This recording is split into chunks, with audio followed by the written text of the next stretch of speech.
to the dead belongs to you.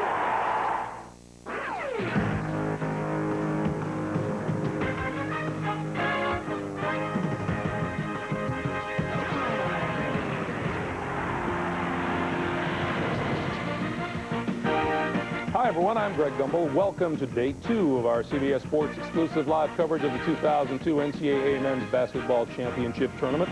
16 teams advanced yesterday. Another 16 will advance today. And yet, even that, not enough basketball to satisfy the one and only Clark Kellogg. You know, we had a pretty good day yesterday. Could we have as good a day today? I certainly think we can have as good a day. I don't know if we can surpass it, in part because I think all of the 11 seeds have what I call cozy matchups, and that lays the foundation for them maybe being able to advance. All right, Clark, let's set today's tournament lineup for you. We'll begin at 1:15 in our nation's capital with Michigan State, beginning its quest for a 4th straight trip to the Final Four, and North Carolina State, which upset Maryland in the ACC tournament last weekend. Sophomore guard Marcus Taylor led the Spartans with a 16.8 scoring average this season. The Wolfpack counters with senior guard Anthony Grundy, who paced State with a 17.9 scoring average, and he is relentless on defense. In the other early games today, Central Connecticut State, number 14 in the South, takes on number 3 Pittsburgh, playing at home. Illinois Chicago, seeded 15th in the West, will challenge Oklahoma, the number 2 seed out west, and Creighton, the 12th seed in the Midwest, meets number 5 Florida. The second slate of games tips between 2:30 and 3 o'clock Eastern Time. Among the teams you'll see in action, UConn, the 2nd seed in the East, as well as Illinois, the number 4 seed in the Midwest. And yesterday you said the keys were passion, were poise, and good guard production. Yeah, and I think those are the same thing. I'm going to recycle those same P's. Poise, because you need good starts. Most of the teams that got off to good starts ended up winning. You need passion because you've got to play with intensity and yet play under control. And then you've got to get production, not necessarily just from your guards, but from whoever your key players are. And I think we saw that across the board yesterday. Aren't you proud that I remembered? Yeah, well, you had to write it down. We'll bring you up to date on the latest tournament news, including the status of some injured players, when we continue here on the road to the Final Four after this.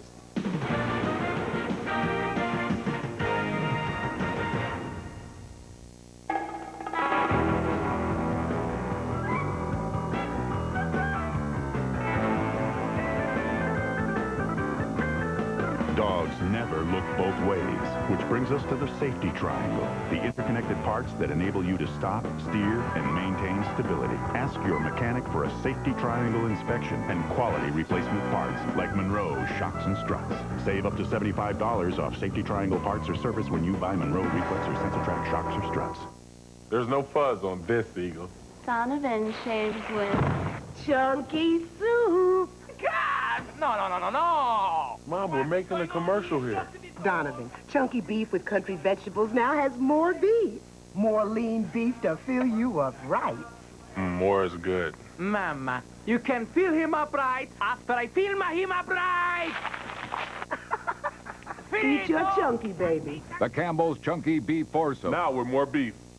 On March 22nd, their fraternity will force them to join a sorority. Yeah, very funny. Hi. Oh, my God.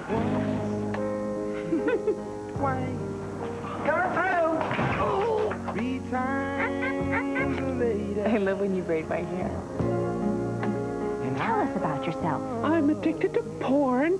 Pillow fight! Sorority Boys, rated R. Please be a size 8. Oh, yeah! Starts March 22nd. Ultra powerful, ultra easy. That's new Lotramin Ultra, the new athlete's foot cure. Why is it ultra powerful? It's got a new prescription strength ingredient. Why is it ultra easy? Because you just use it once a day. Ultra powerful, ultra easy. New Lotramin Ultra. Hey, there's big news at 7-Eleven. It's the new Big Bite Combo. Delicious Big Bite hot dog made by Oscar Mayer. With free chili and cheese, whatever you want. An ice cold Dr. Pepper. And a big grab of chips. All for just $1.99. Oh, thank heaven. Wednesday, after Survivor, 9 teams will have to run, fly, and make last-minute connections to win. You missed the ferry by about 5 seconds. The Amazing Race after Survivor, Wednesday.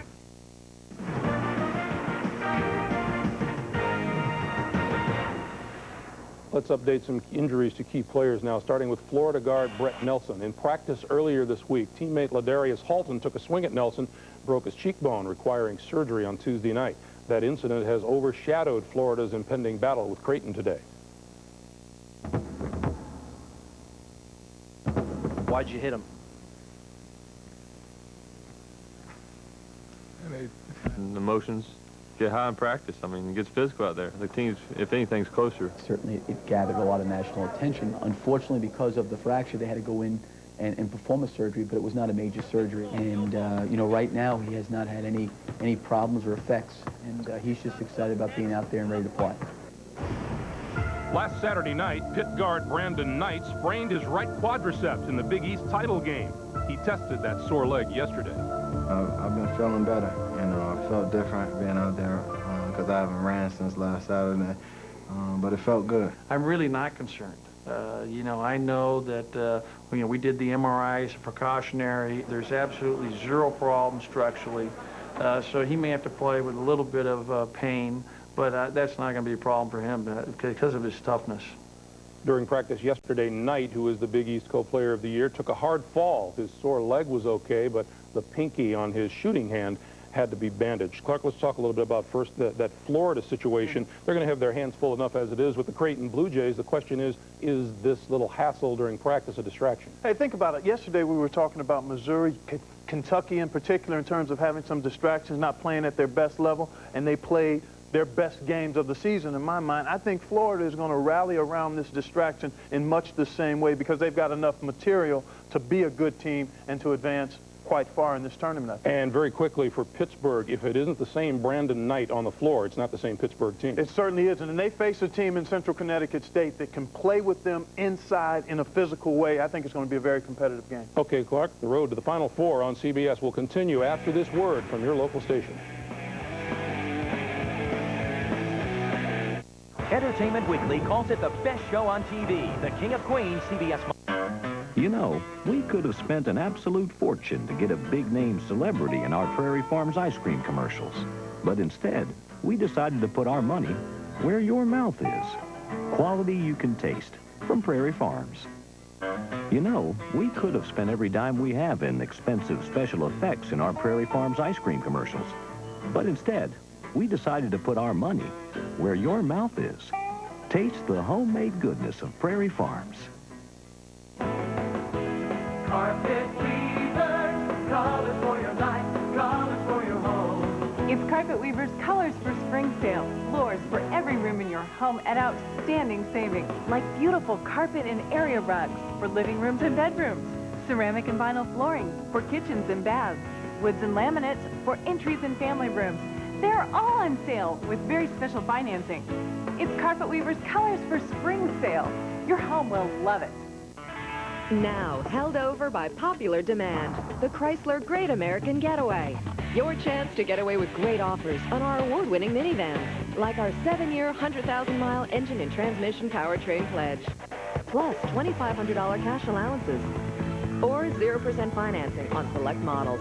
GM, Ford, and Toyota don't give you all that, so hurry. For great products, great protection, and great value, that's the Chrysler Advantage. Look at these posers and wannabes. Dude, that's harsh. I mean those chicken fingers. Pre-processed, merely posing as spicy, all dressed up in sauce, but nothing of real substance underneath. You gotta try new KFC Blazing Crispy Strips. Real white meat chicken, freshly breaded, double marinated with twice as much spice for that extra spicy kick. For a limited time, KFC's got new Blazing Crispy Strips. Get 3 strips, coleslaw, and a biscuit for only $2.99. Everybody in. I think the party's out here. There's fast food, and then there's KFC. 3 News, Central Illinois' news leader.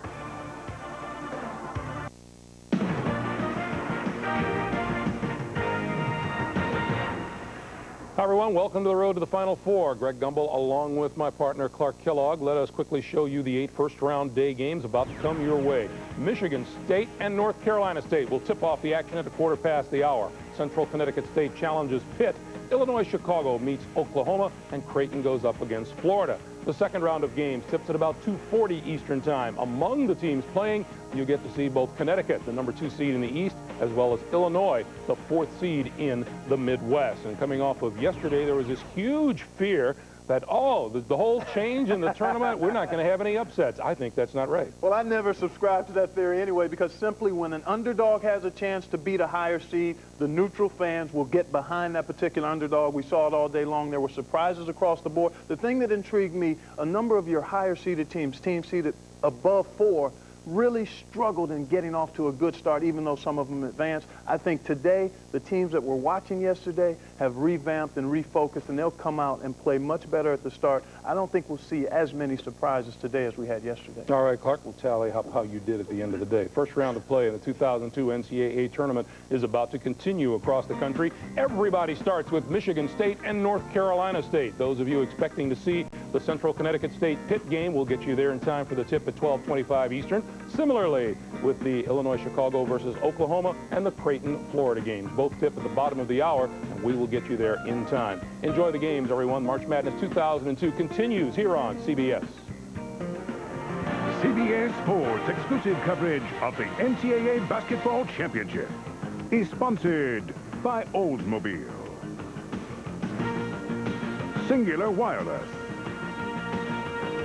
Michelin, and by United Airlines.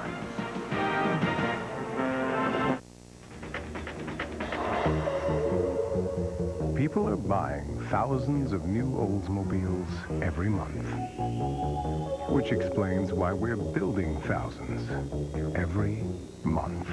And each one is backed with a 5-year, 60,000-mile General Motors protection plan. Are you in the market? Get in an Oldsmobile, backed by GM. And for a limited time, get 0% APR financing.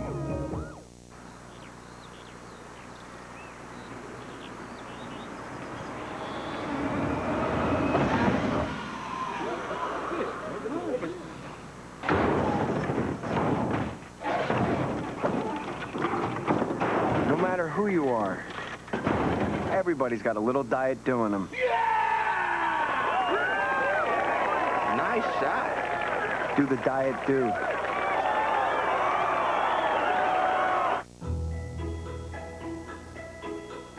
In that cockpit that day, a woman came up and she said, "This is my very first flight. Is it going to be bumpy?" I said, "You picked the worst day of the year to fly out of Los Angeles." There's a phenomenon called the Santa Ana winds, which cause turbulence. And she said, "Well, you know, you look like a nice fellow. I'm going to go." So we took off, and quite frankly, the turbulence was a little worse than we thought it was going to be. All the way to Chicago, I'm thinking to myself, oh boy, I wonder if she's probably going to hate me. She came in with a big grin on her face, and she poked me in the shoulder. She says, "Sonny, that wasn't as bad as you said it was going to be." My name's Captain Denny Fitch, and I'm a 777 captain for United Airlines. I'm proud to be a pilot.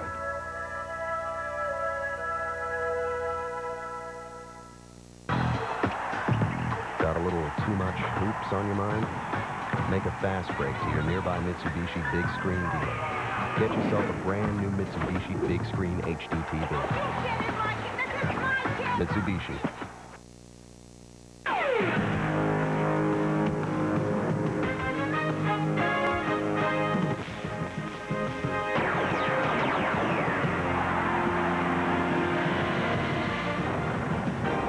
Welcome, friends. Good to have you with us. The first of 4 today, Washington, D.C.'s MCI Center. Big Ten and ACC meet in round 1. Michigan State off 3 straight Final Four appearances, taking on the North Carolina State Wolfpack, returning to the tournament for the first time in 11 years. Later in the afternoon, UConn and Hampton. Jim Nance, Billy Packer, courtside here, Washington, D.C. We love this day. It's a great day. A lot of tradition here in the first game today. It really is. Both of these teams have won multiple national championships. The names like Magic Johnson and David Thompson, it just rings out to be a great attraction. Let's check the starting lineups for this one for Michigan State and North Carolina State. What do you see here, Billy? Youth, I know. Yeah, the thing that really jumps out at you is how both of these coaches have been able to take very, very young teams and get them to play extremely well. That's a tough thing for any coach to do. Well, Bonnie Bernstein is with us all tournament long. Let's check in with Bonnie right now. Bonnie? Hi, Jim. Michigan State coach Tom Izzo tell me he'd be very curious to see what the intensity level of his team's like today. He said, we played with a sense of urgency when we won the last 5 games of the regular season. He said it was just the opposite when the Spartans bowed out early in the Big Ten tournament. On NC State, he said, they remind me a lot of the Northwestern team we lost to earlier this year. They used a lot of backdoor cuts. He said, which we defended well against Northwestern, but they killed us with the three. NC State is capable of doing the very same thing. So Izzo says defending the three will be key today, Jim. Thank you, Bonnie. Green, Harry, and Haney, the officials. Michigan State in green. North Carolina State white with the red trim. The Spartans were 19-11 this year. The Wolfpack 22-10, including an upset win over Maryland in the semifinals last week of the ACC tournament.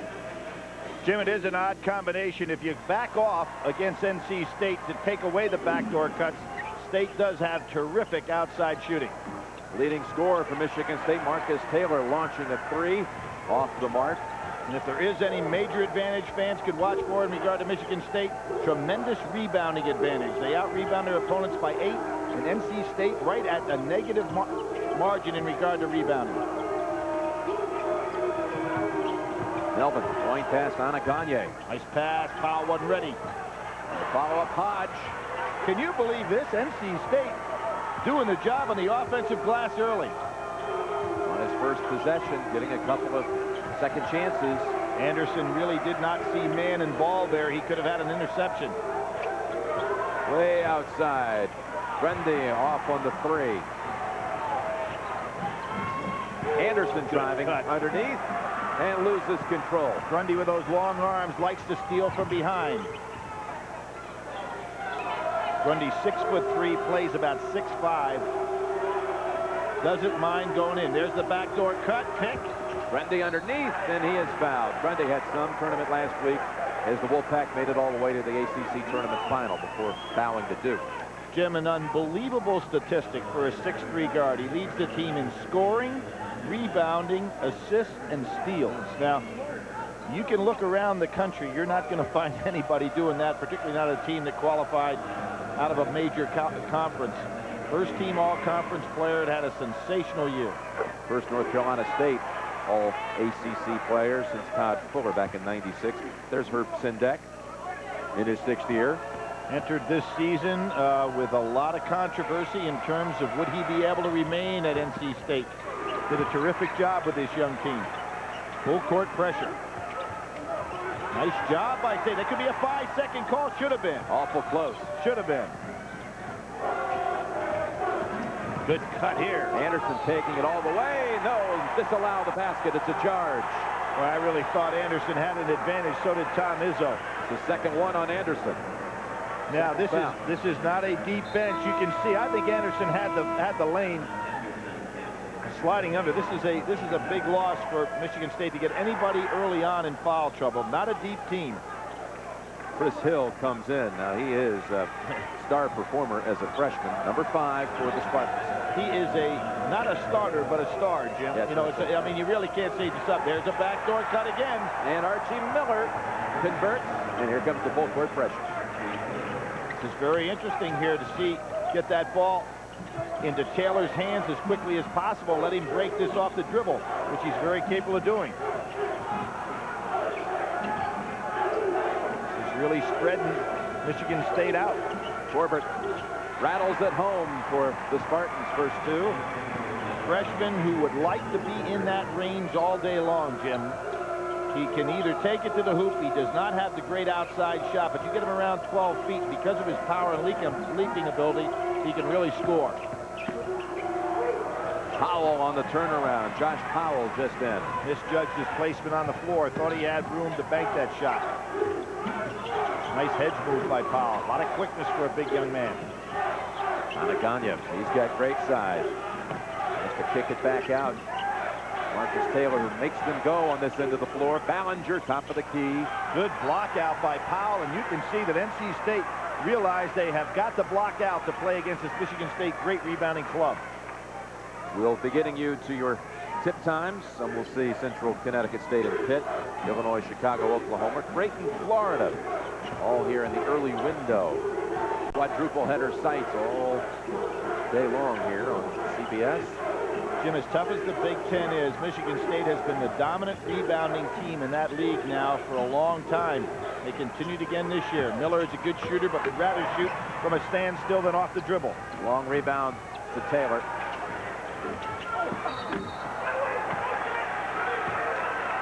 Anaganya crashing the boards, trying to follow up the missed three, and the foul here is on Corbett. One of the things we're seeing is that North Carolina State's full court pressure is spreading it out so that Michigan State's not getting in their half-court offense where they set up well and rebound well offensively. By being spread out, they don't have their normal positioning, and this is hurting them so far on the offensive glass. A lot of back screens by NC State. And that's an illegal screen. Called on Powell. Again, NC State out of Raleigh, North Carolina, twice national champions. 1974, 1983. 1-7, you saw that stat there, versus tournament teams, because that's coming against fellow ACC members like Duke and Maryland and Wake. That's right. They played against Duke 3 times, and of course the last time really got blistered in the ACC tournament final. They had to play against Maryland 3 times and did beat them in the semifinals. In Wake Forest, they lost twice in close games. Wolfpack turnover there. And meanwhile, the Spartans, 3 straight trips to the Final Four this year, a number 10 seed, 6-6 against tournament teams. National champions, 1979 and the year 2000. You know, Jim, looking up at some of that history, and there's a nice steal. Grundy again with those long arms. I thought he picked one off. 3. That's Hill. Outstanding three-point shooter is Hill. 45% from 3 this year. Just such a solid player. We have seen him when he has to pick up the slack when Taylor was out. Jason Andreas, 44, in for Michigan State. Inside, Andreas with the rebound, and Grundy got a piece of the hand. You're about to say about all this history, Billy. Yes, well, we'll get it right after we come back from the break. Grundy called for his first foul. Thank you for calling American Express. This is Tara Hilton. How can I help you? Talking to our card members, I just enjoy doing that. I've been an American Express financial advisor for 13 years. I get to know customers. I listen to them. They can give you all the service that you need. Thank you. We were able to make different travel arrangements. Some small way, you were able to influence people's lives.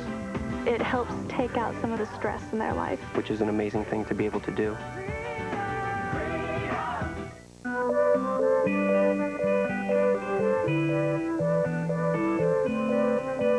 It has over 20 million customers nationwide. Works with nearly half the Fortune 1000 and provides the wireless network for BlackBerry and Palm. Bet you didn't know who's so big in business. Singular Wireless. What do you have to say? If someone wrote a book about your life, would anyone want to read it? Navy, accelerate your life. Introducing a whole new Energizer Max. With so much extra power inside, it's the longest-lasting Energizer Max ever. Do you have the bunny inside?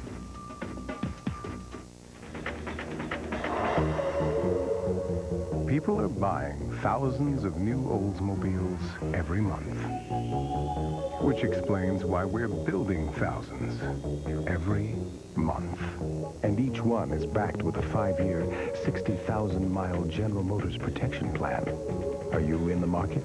Get in an Oldsmobile, backed by GM. And for a limited time, get 0% APR financing. This March, after the buzzer sounds, head into overtime with Dave. You need help with the zipper? The Late Show, weeknights on CBS. Well, Billy, late last night, Jason Gardner and Arizona prevailed over the University of California, Santa Barbara. It was a tight one. Orchard and Stanford knocking out Western Kentucky convincingly, I might add, and Indiana all over Utah. Well, Chris Marcus with early foul trouble, Jim, never getting involved in that game, never able to put the pressure on the inside to Stanford. Kind of surprised me. I thought Western Kentucky was one of those teams that could make quite a run this year after what we saw of them last year and the great regular season they had. Traveling on Andreas. Andreas called for the travel. Again, more games about to get started. Some of you will break free from this site, and we'll send you out to the opening tip for other action. A little weave in coming right here, looking for back screens. Notice how NC State tries to lull you to sleep by weaving the ball on the outside. All of a sudden, the back screen comes, and there goes the back cut. There it is. Grundy not in position. Or was he? Yes, he was. He just kind of lulled around down on the inside. And as I said before, at 6'3", he doesn't mind going inside because with those long arms, he really plays 6'5", 6'6".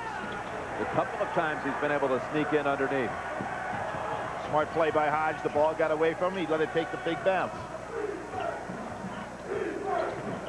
Hodge emotionally just has to keep himself under control. Has an awful lot of skills. Tough pass. Eftimov. There's the difference. You have Miller, who's much smaller than Grundy. Here you see the pass. You see what Grundy did. Moved without the ball. Torbert couldn't find him.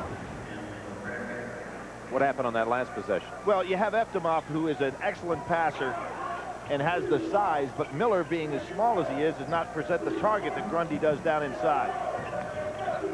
Again, this press is taking Michigan State out of its half-court offense. Now they're setting up a little bit better. They're being patient once they cross half-court. Tim Bokrakis has come in, number 30. Here he is, Michigan State. And he was pushed.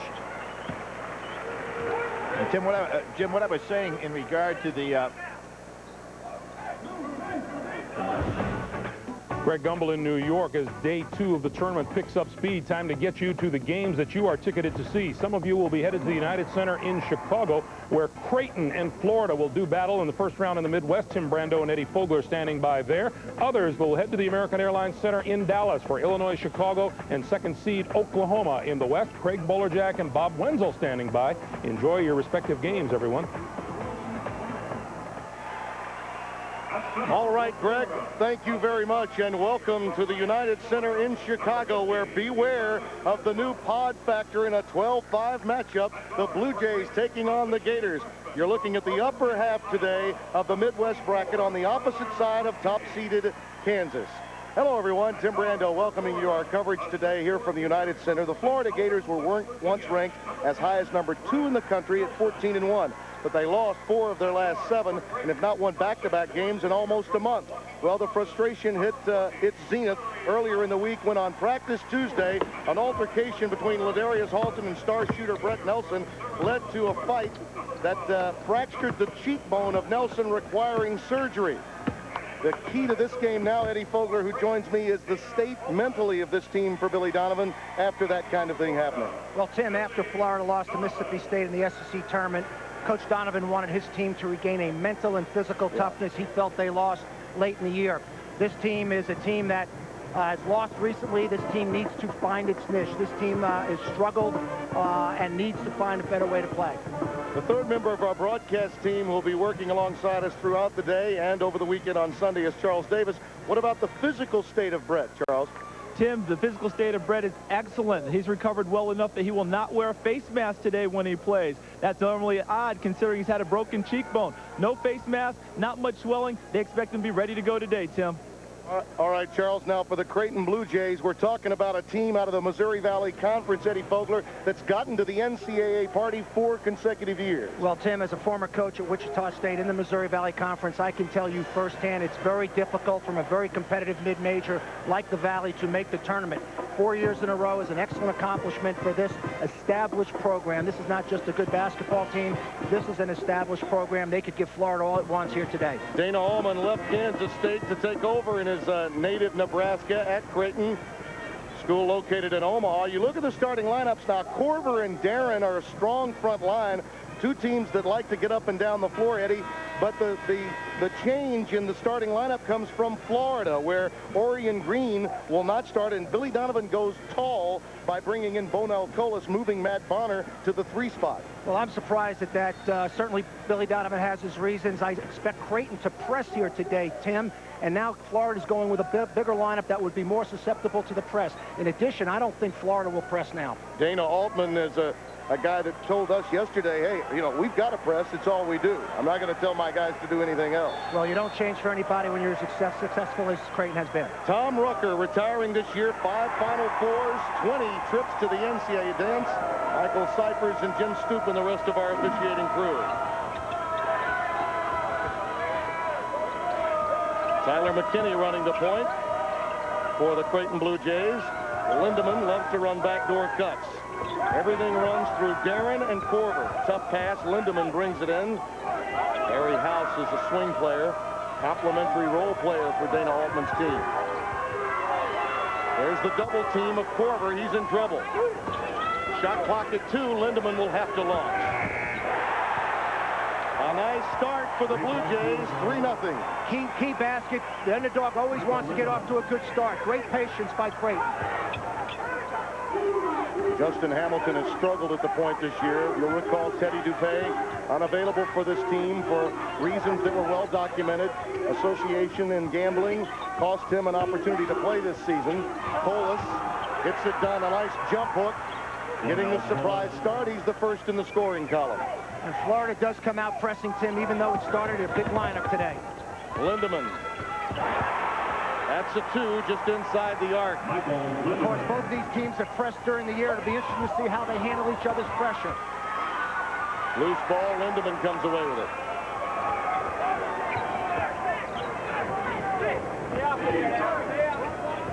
Tim, Creighton runs a 2-3 high spread offense with a lot of different options. Looking to get a backdoor there off the flex cut under the basket. Florida Gators with the largest enrollment of any of the schools in the SEC, better than 43,000. Team, as I mentioned earlier, that got its way to the national championship game a couple of years ago, losing to Michigan State. And Billy Donovan has really built a juggernaut in Gainesville. Nelson with a ball fake. Can't get that one to drop. Long rebound to Tyler McKinney.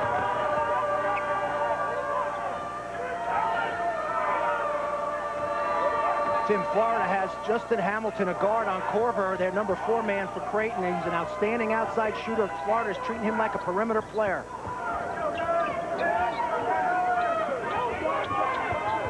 House looking to make a move on Colas.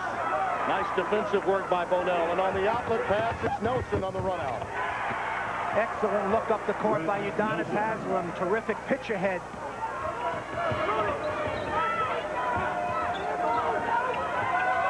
Wide open is House. Baseline extended. He gets an easy one.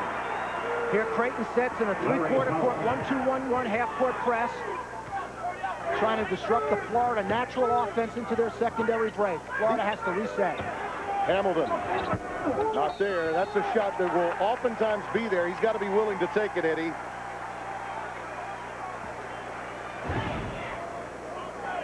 Here we see the cross-court pass to Lindemann. He looks across the court. Nice, easy baseline jumper by Larry House. First team foul. Talking about Justin Hamilton a moment ago, you see Terrell Taylor coming into the game. Play at the point, both from Orion Green and Hamilton, has been suspect in February. We've got a very up-tempo game established here already. Both teams like to press. Both teams are pressing. Creighton is more of a softer press than Florida. Florida trying to steal the ball full court. Creighton 3-quarter court. Brody wants it. Brody Darren, very physical player. Can't get that one to fall. Colas clears it to Brett Nelson. There's the bump. Very nice job that time done by Brett Nelson to force that foul from McKinney. You look at the Blue Jays profile in the Missouri Valley Conference. Omaha, Nebraska. They're so proud of this team. A school that has really flourished while Nebraska has struggled, the bigger school. There are a lot of fans of the Blue Jays that are also Huskers, but if Creighton is the front runner, they'll jump on board. Omaha, of course, the home of the NCAA College World Series. Colas took an extra step. Colas not used to playing as much on the perimeter with this big lineup, Tim. He's uncomfortable out there trying to make plays. Here's the full court press of Florida trying to disrupt them at the 3-quarter court line. Now they got a transition defense, get back and pick up. Ismail Carroll is in the game now, number 12, youngster out of Connecticut. A much better defender, very quick. They become a much quicker team in their pressure when Carroll is on the floor. Brody Darren gets Haslam airborne. And Udonis, who has been foul prone throughout his career, gets an early one. Well, that's a key thing because Haslam has got to stay out of foul trouble, or Florida is very vulnerable. They do not have anyone that they miss more on the bench when he's on the bench than Udonis Haslam. Florida goes 2-3 zone underneath the basket. They feel it's much easier to defend zone plays out of bounds underneath than man-to-man plays because, Tim, it's very advantageous to have the ball outside underneath your own basket. Corver will trigger it in. Now he pops outside. This is a young man. The stat sheet on Corver is absolutely incredible. Kyle, in the Missouri Valley Conference, in 11 statistical categories, is in the top 15 in all of them. That's amazing. That is amazing. There he is, off the back iron. Stays with it, though, but it's recovered by Colas off the deck.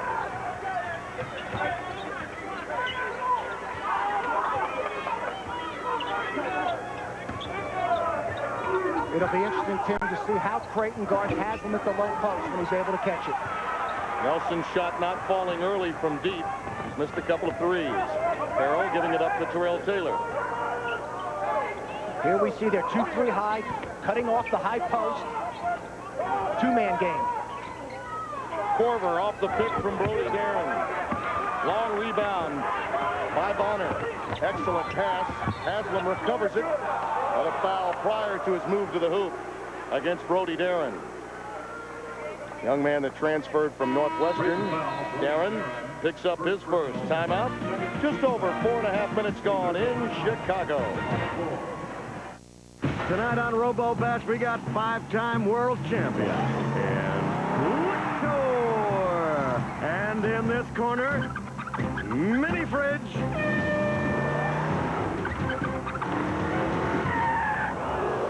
Todd, what is it?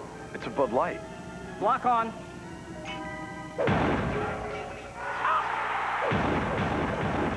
With a great taste that won't fill you up and never lets you down, make it a Bud Light. Oh, no mercy! We're bringing this brand new car around today. It's called the Pontiac Vibe. Sounds like a party wagon. How you guys like it? I love it. Yeah? It's pretty fat, dude. It's a fantastic car. I'm a Vibe girl, yeah. Big, oh, sweet. Look at that. AC connection? Yeah. Awesome. I can see it zipping around town. This is the road trip mobile. Look at this. I like that. It sounds sharp. I like the silver. Control, circles. It's built real tight, you know? This is my kind of ride. Meet the new Pontiac Vibe, official vehicle for the NCAA championships. At Michelin, our tires are rigorously tested. They're laser checked, X-rayed for structural integrity. And finally, no tire leaves the factory without a thorough hand inspection.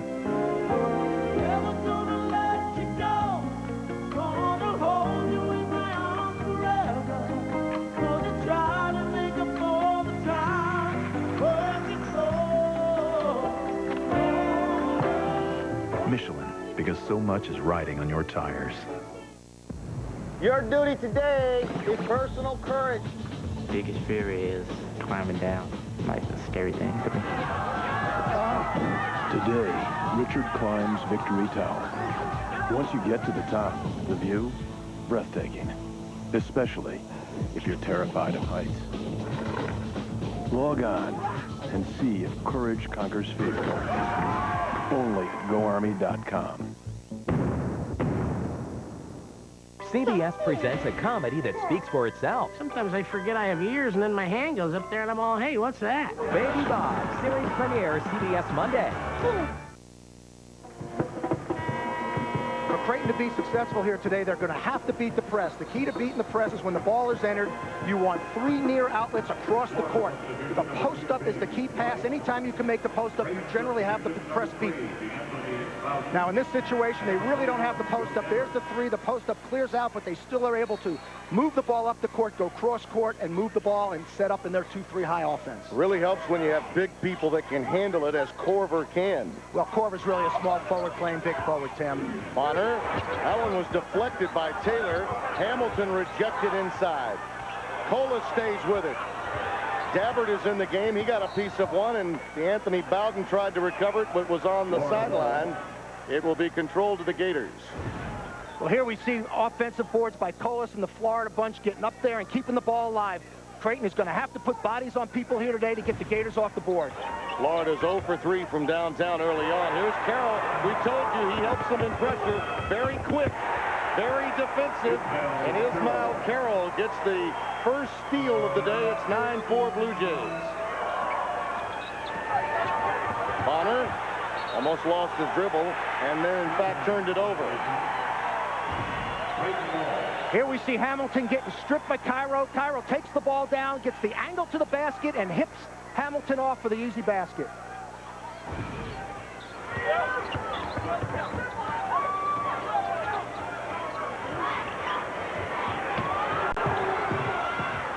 Again, Florida's pressure almost causing the turnover, but Ismail Carroll keeps it in front of him. Taylor, the 6th man of the year in the Missouri Valley Conference, couldn't get that one to fall.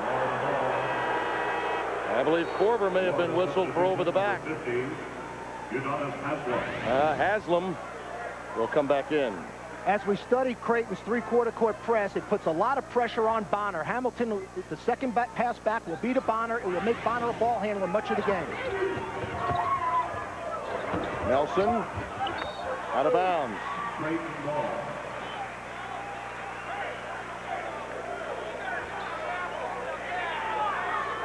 Korver will trigger it in. And David Lee checks in now for Matt Bonner. Hey, look at the turnover problem for Florida. Only 1 field goal, and they've missed 3-pointers. Over the top, Taylor rejected by Brett Nelson. A remarkable play. Korver for 3. Look out. Once he warms up from deep, he's better than 42% on the year from downtown. Last time Florida hit the post up, James White. There it is again. Haslam. And White manages to get it into Haslam's hands. Once he's got it down there, he's unguardable. It is over, Tim, at the low post. Korver again. And another bump. I believe Dabbert may have been whistled, trying to check Udonis Haslam. Joe Dabbert, the sophomore from Bailey, Colorado, picks up the foul. Transition defense for both teams will be crucial in this game. When you are pressing, teams take it through the press to get fast break opportunities. You have to sprint back, talk, and pick up properly in transition, or you give up easy baskets.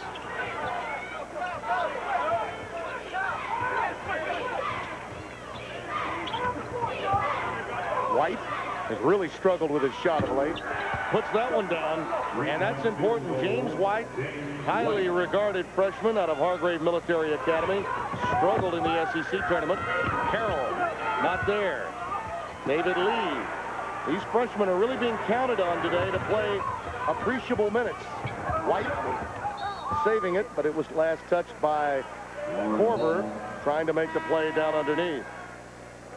Orion Green will check into the game, normally a starter, but with Colas starting by Billy Donovan going tall, he now checks in for Justin Hamilton at the point.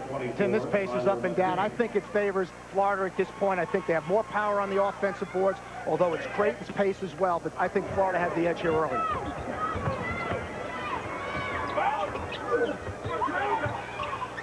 Haslam being doubled, quickly gives it up to Green.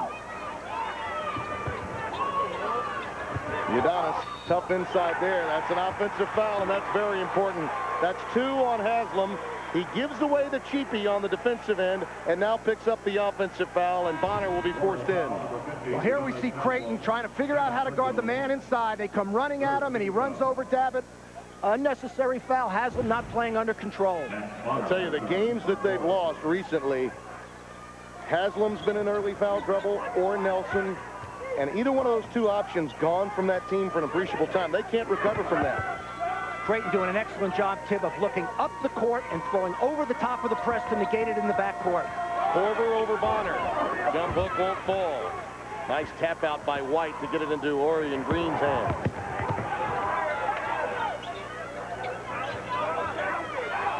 Well, he made his first one.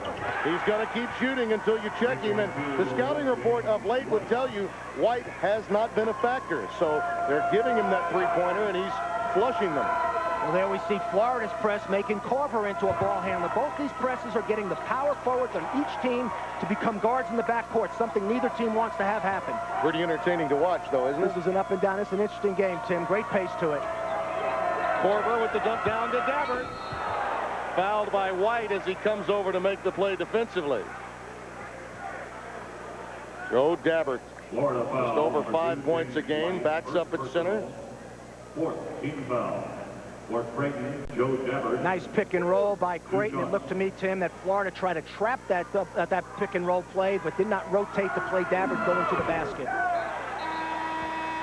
Mass substitutions now. Ladarius Halton and Bodell Colas come in for Lee and Nelson. Corver leaves the game, as does DeAnthony Bowden for Creighton. Tyler McKinney and Lindemann back into the game. There's a timeout. An up and down game early. Both teams pressing, and the Blue Jays leading by 1. Just over 8 gone here at the United Center in Chicago. If you're going to do it right. That's brilliant. The Masters on CBS. Why do I rent from Enterprise? For more cargo room, more people room, or more headroom. Enterprise.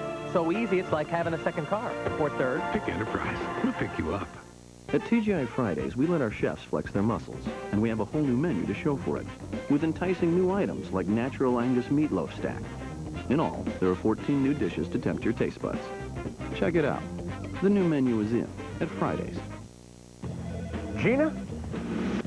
You know, when I was first hired, we didn't have all these fancy integrated systems. Our sales program wasn't even linked with accounting.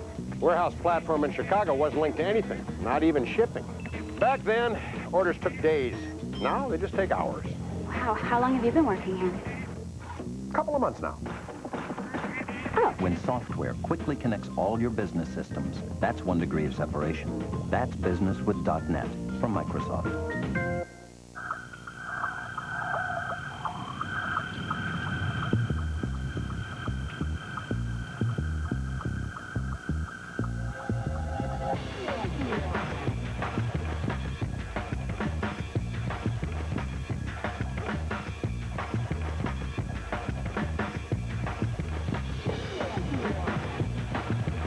Introducing the nimble, all-wheel drive Saturn Vue. At home in almost any environment. It's called a panic room. It's 8 feet long. It's encased in steel. It was the safest room in the house. Until tonight. What we want is in that room. We can't get in the panic room. We have to get her to come out. On March 29th, the director of Fight Club takes you into Panic Room. Rated R. Opens everywhere March 29th.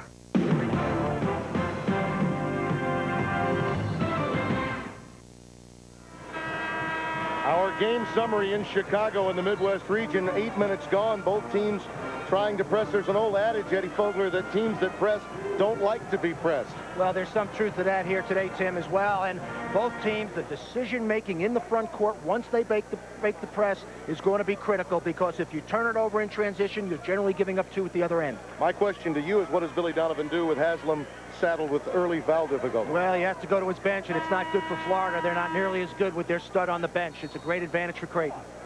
Particularly when you consider how strong they are up front with Darren. He's a wide body, a space eater in there. Dabbert's a physical player to go along with Corver, who's sitting now. Both the big people are out of the game now, so they're going inside with Joe Dabbert. With Haslam out of the game, allowing Corver and Brody Darren time to get a rest.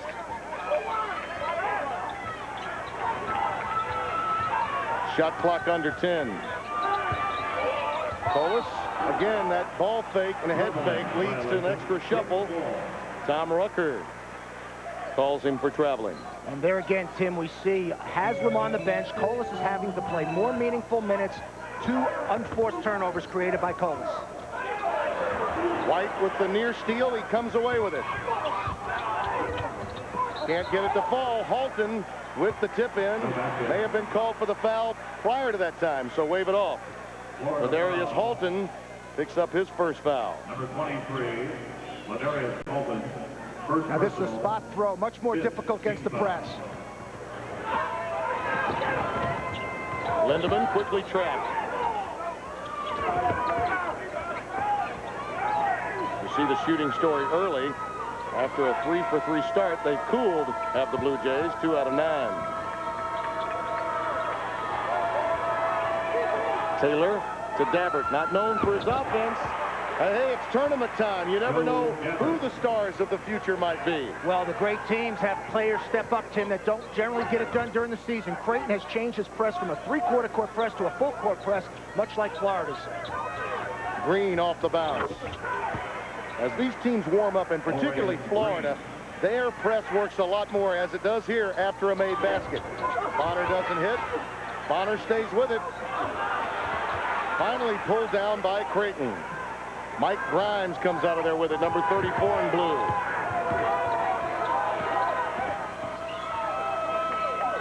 Florida struggles this year have come in games when they did not shoot well. They have real problems getting the flow of the game going when they're not making baskets. They've still not led in this game, and we're halfway through the opening half. Florida to a 2-3 zone. Corver, their best three-point shooter for Creighton, out of the game. Florida decides to go zone, but gives up the easy one right in the middle of their zone. Nice duck under by Grimes. 17-14. Here we see Haslam becoming a ball handler. Creighton's press is bothering the fluidness and the motion of Florida to get into its half-court set offense. Alton off the screen. Oh, the bank is open early on Friday in Chicago.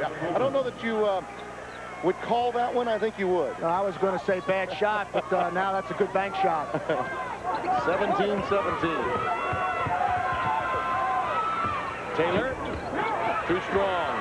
Dabbert very active on the offensive boards, and yet another foul whistled inside. This one against Bonner. Here we have Halton coming off a weak side screen, squares his body, gets good jump shot into the basket. Great balance there for Halton. Goes shoulder to shoulder off the screen. Halton involved in that fracas with Brett Nelson. This is a young man that had really as much build-up coming in as a freshman in the same class with Brett Nelson as did Brett. And probably a little frustration for him. He did not play at all in the opening round game in the SEC tournament. He was not in a good humor when he got back to Gainesville. And a violation against Creighton. And Florida gets it back. And Creighton going back to the half-court, three-quarter court, 1-2-1-1 half-court press, making David Lee now a ball handler in the backcourt.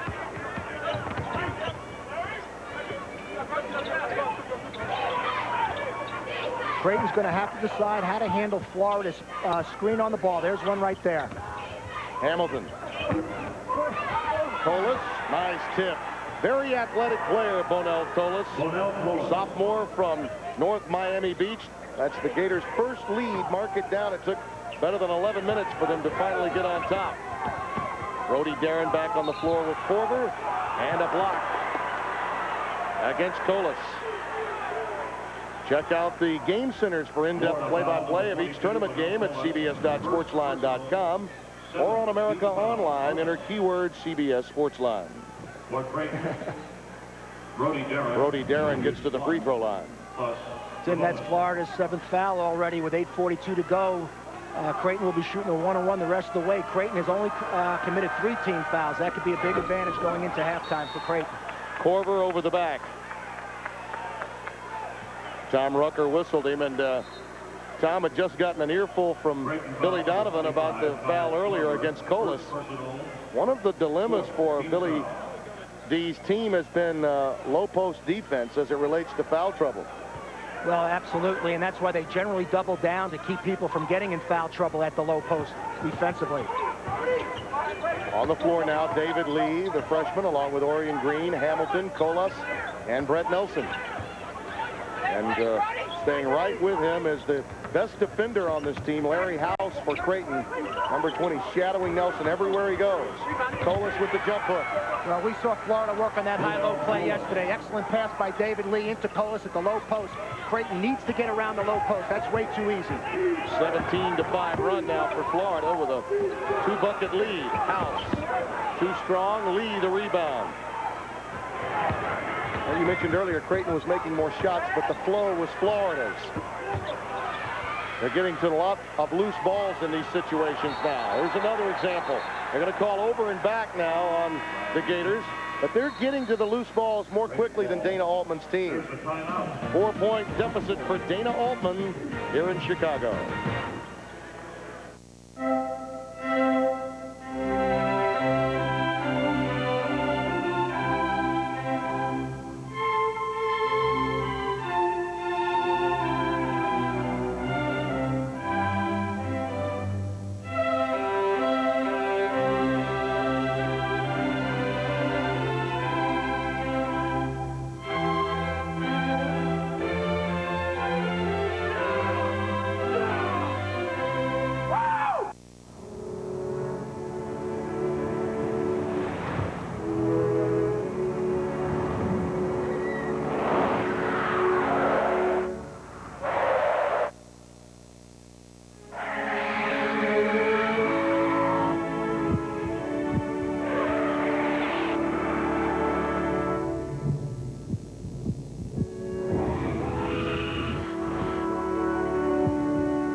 Pickles, hold the lettuce. Special orders now, you know they don't upset us. You can have it you got it. We can serve your flame from Whopper, fresh with lettuce. I gotta get a Whopper. You got it. All right, have it your way, have it your way, have it your way, I BK, you got it.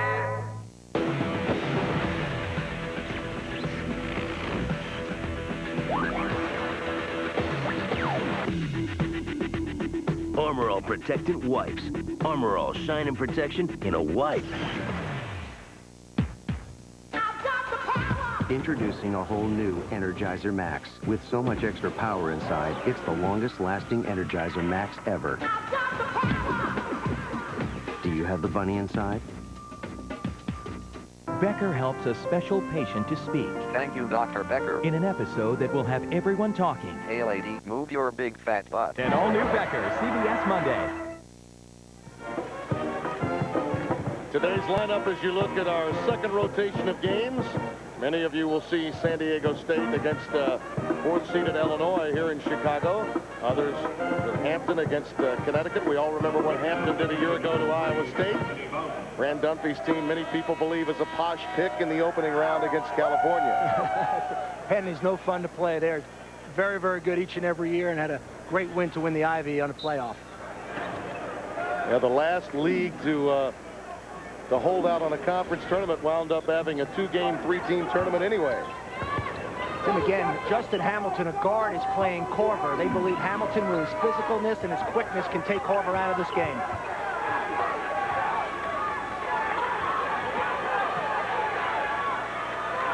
McKinney back on the floor operating at the point along with the Anthony Bowden, House, Brody Darren, and Corver.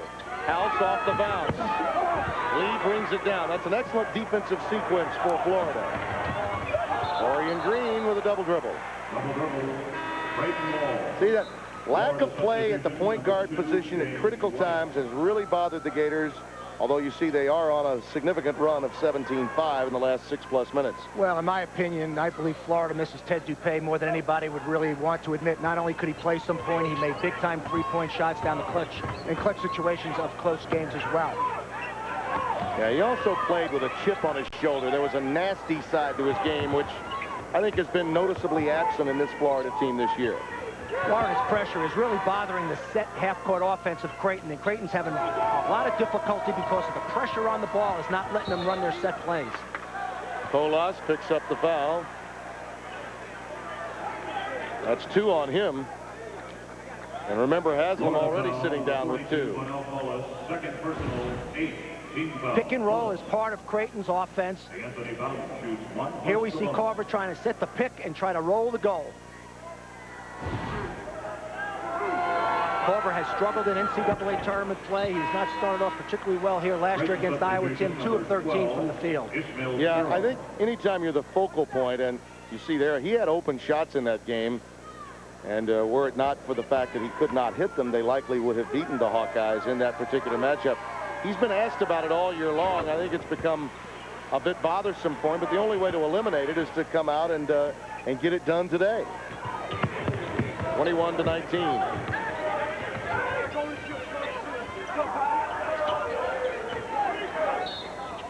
Carroll a little too physical there with Brett Nelson, but that's his nature. He's a defensive, hawking backcourt player and loves to create turnovers. Taylor will now check into the game for Creighton.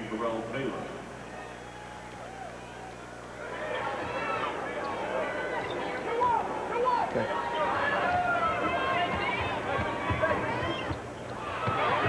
Another near steal by Carroll.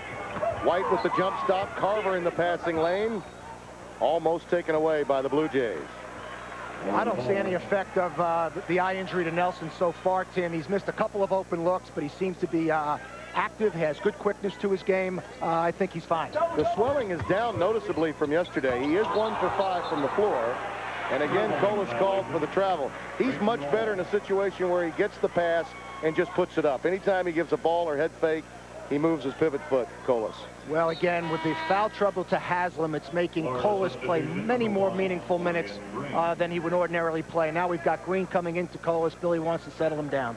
You know, Brett, chatting with him yesterday, I mean, they clearly got their marching orders after the event. It would not have been a major news story, Eddie, were it not for the fact that he had to have surgery. When he went to the hospital, everyone in Gainesville knew, therefore, it became a distraction for them yesterday. Well, fights are part of practice, unfortunately, in college basketball. Billy's a competitor. He wants his teams to compete. Tim, my best teams have major altercations at times in practice.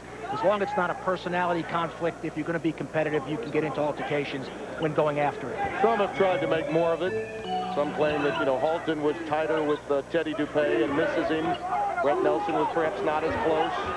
But that's, again, hearsay that comes after an event like that requires surgery and causes media unrest. Nelson with the loose ball. Oh, nice work.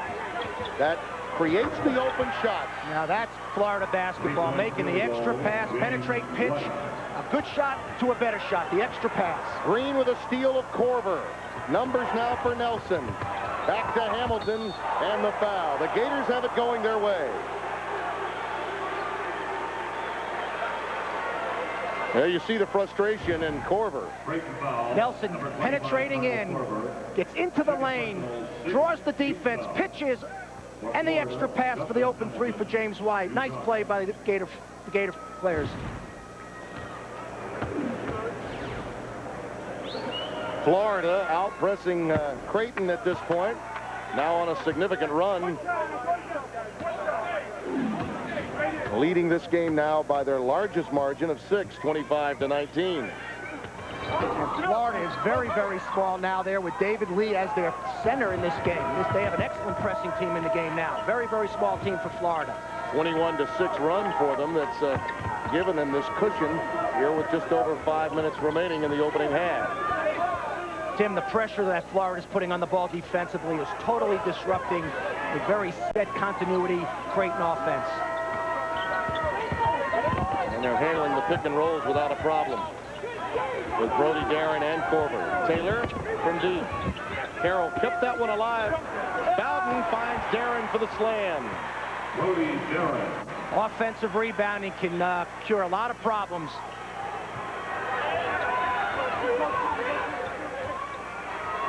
James White has really been a spark for Florida. He's hit 3 out of 3. Here's Nelson, his first tray. 28-21. Look out if he warms up.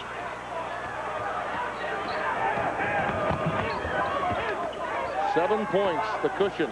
Corver, not this time. Darren in traffic. They may have gotten away with a walk that time. A no call, but he may have taken steps. Bowden. Lee brings it down for the Gators.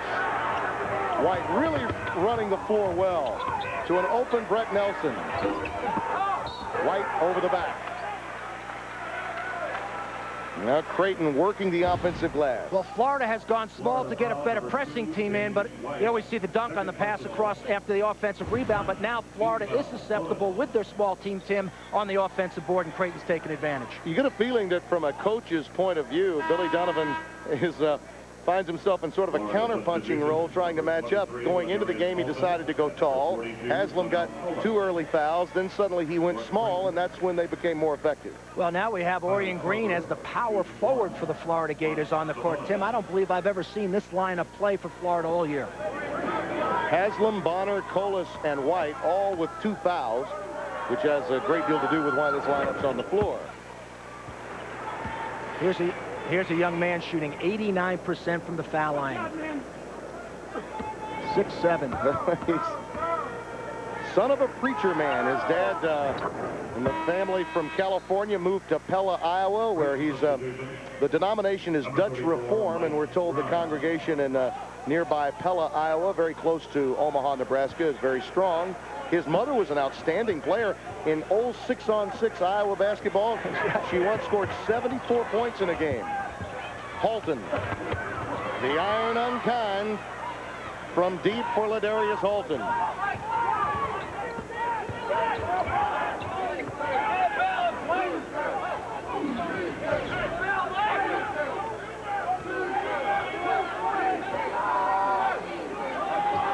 Fifth-seeded Florida with a 5-point lead, but 4 players in foul difficulty, including Udonis Haslam, their low post star, against a very tough pressing style Creighton Blue Jay team of the Missouri Valley Conference. Grimes on the offensive board. That's what's kept Creighton in the game. Dana Altman's club has been very effective, Eddie Fogler, on the offensive board. Well, and Florida went zone there as well, because Corver, again, is out of the lineup for Creighton, their best shooter, and Donovan thinks the best way to guard them now is in his zone. However, they just blow by the Creighton press for an easy basket. Yeah, don't blink. 30-25, Florida by 5. Tim, there are 2 players on the court over 6'6" right now. And Halton with another pickpocket to a wide-open Nelson. That usually spells trouble. That time off the front iron, pulled down by Brody Darren. Florida getting great looks, just not able to knock down open threes. Nelson is 2 for 8 from downtown. Tim, it's interesting. Coaches want to see what kind of offense the other team has on the court. With Corver out again, Florida believes zone is the best way to play Creighton. Plus, they're giving up the foul situation and want to keep out of foul trouble because they're already in deep foul trouble. A little too much mustard on that pass from Boughton. And now Nelson misses an easy one and a foul over the back. And if it's on Colas, I believe it is, that's 3. Bonell forced into a starting role today. Florida foul number 42, Bonell Colas. Here we have Nelson. They don't stop the ball. He gets right to the basket. Unfortunately, misses a chippy, and Colas over the back. The first thing you want to do defensively, Tim, in transition is protect the hole. The second thing you want to do is stop the ball. Creighton did not stop the ball. 2 shots. Colas not known for his offense necessarily. He's had a couple of jump hooks fall in the game, but David Lee will be coming into the game, and also Ronnie King, a seldom used player, will see some playing time, which should indicate to you the foul trouble that Florida finds themselves in. King also checks into the game. Well, Florida has 4 guards and David Lee on the court presently. It'd be very difficult to keep Creighton off the offensive board with that lineup out there.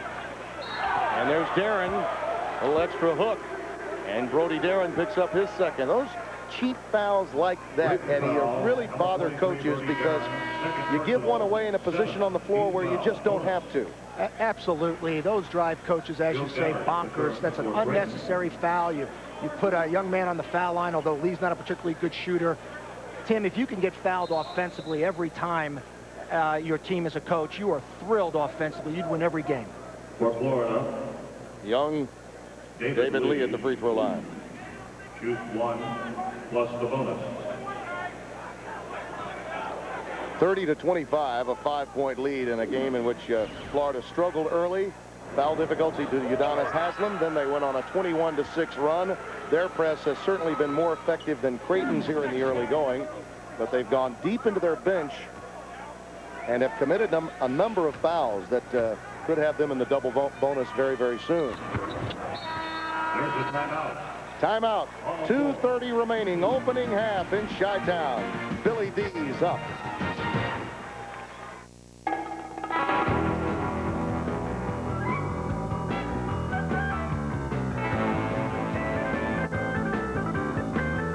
Dogs never look both ways, which brings us to the safety triangle, the interconnected parts that enable you to stop, steer, and maintain stability. Ask your mechanic for a safety triangle inspection and quality replacement parts like Monroe shocks and struts.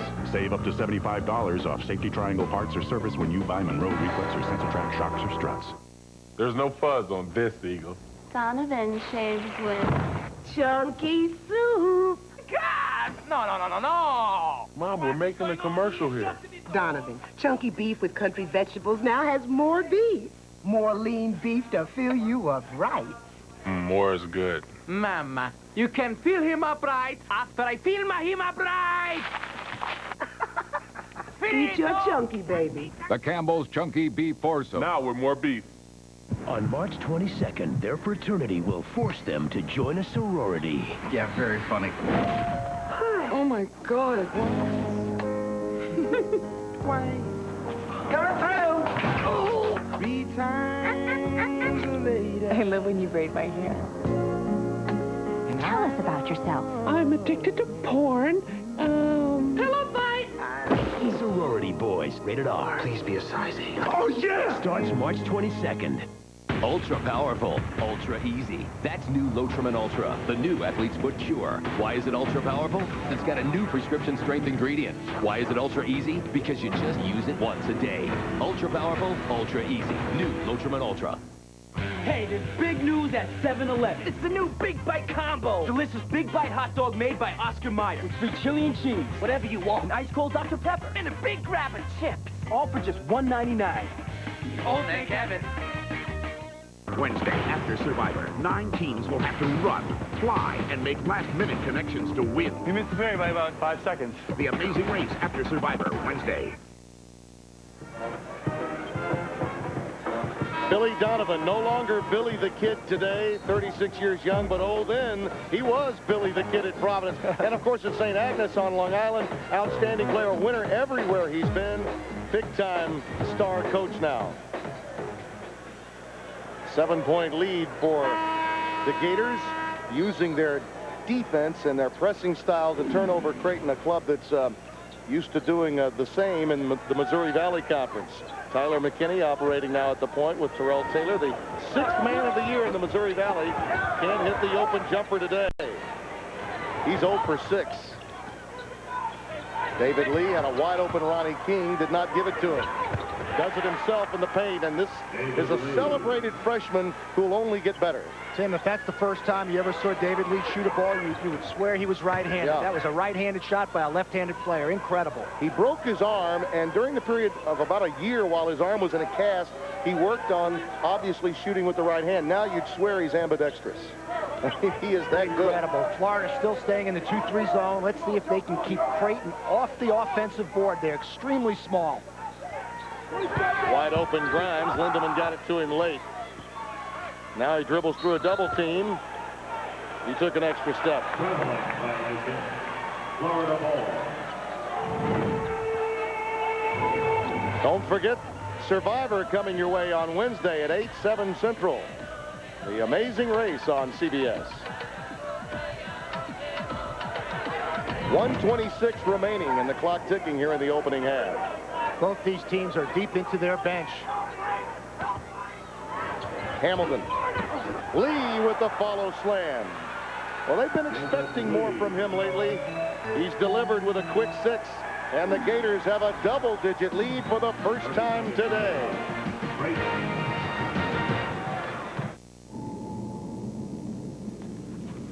Any car? Shopping for a used car will never be the same. No. A convertible. A red one. With under 15,000 miles. Welcome to Autotrader.com. With 1.5 million used cars updated daily, it's the biggest, best used car site on the planet.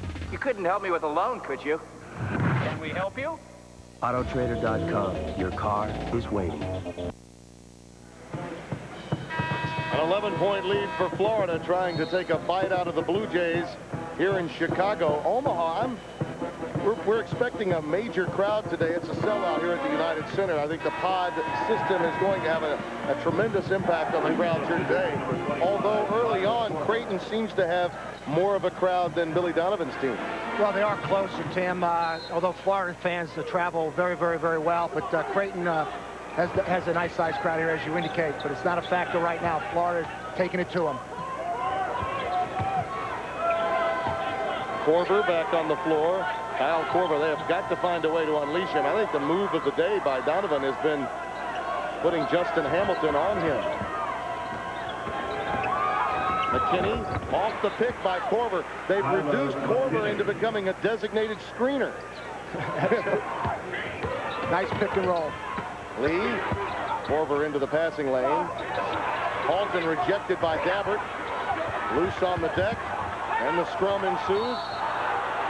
And a quick foul against the Gators. Well, watch Kyle Korver here. Here they bring Korver over to set the pick and roll. Hamilton hedges out, doesn't stay long enough with Lindemann. He gets into the lane for the easy jump shot. Pick and rolls, guarding ball screens. Very, very difficult, and there's a number of ways to do it. Coming up at halftime, Greg and Clark will have scores and highlights, live look-ins, all on singular at the half. Timeout, 33.7 remaining. All right, whichever one of you guys picked that Vandertech stock, thank you for the new boat I bought this weekend. Oh, nice. Rick, was that you? No, it wasn't me. Maybe it's Kowalski. No, it was Fisher. Fishnets. What? Good call on that Vandertech stock. Did I pick that one? Come on, Vic, come on. Yeah, what do you got? Vandertech, Schmandertech. The new E-Trade. More of what you need to stay ahead in today's economy. E-Trade Financial. Our tournament summary, this is a dangerous seeding for today. You can bet Billy Donovan was able to get his team's attention after watching the opening round yesterday of this NCAA tournament with 2 12s beating 5. That has been more the rule than the exception in recent years in this tournament. Tim, they're really not upsets in my opinion. You have neutral court, neutral officials. The crowds here root for the underdog. There's a lot of advantages for the lower seeds here to play. Another thing to remember for those that were critical before they actually went was sort of like some of the things you heard prior to this tournament were reminiscent of criticisms of a movie before a screening, in that obviously everyone that was a higher seed would have a home crowd opportunity. Well, guess what? Later today, Southern Illinois from Carbondale will be playing Texas Tech. And now, granted, it's 6 hours away, but an 11 seed with the pod system can sometimes have a home court situation over the higher seeded team. Tim, I think we'll have to wait a couple of years, actually, to get enough data to really know, however. 36-29, 7-point lead. Shot clock is off. Florida holding for one. 9 different Gators have scored in the opening half of this game. In fact, those 9 different players have come up with a lot of points, particularly in the case of James White when he came into the game. Nice slash to the basket by Orion Green with a foul. Goes against Michael Lindemann, the co-captain, along with Kyle Korver of this Creighton Blue Jay team. Green just too quick off the dribble. Lindemann's feet cannot keep the ball in front of him.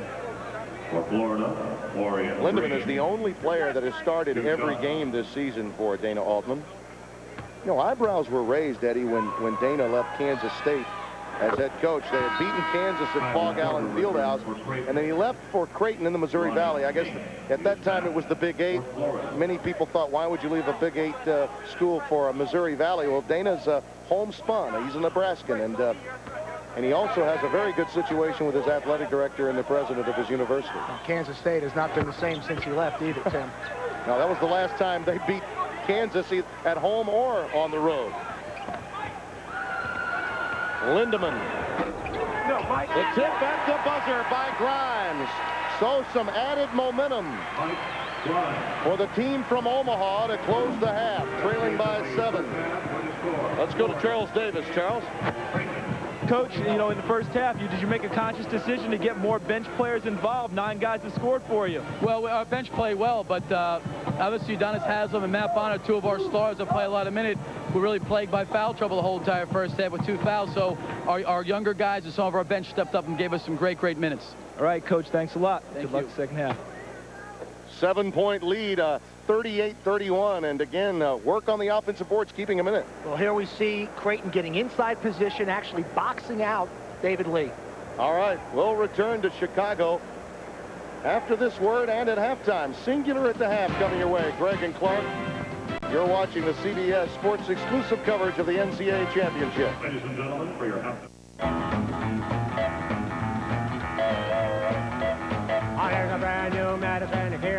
The Accord V6 from Honda, designed to give the driver total control.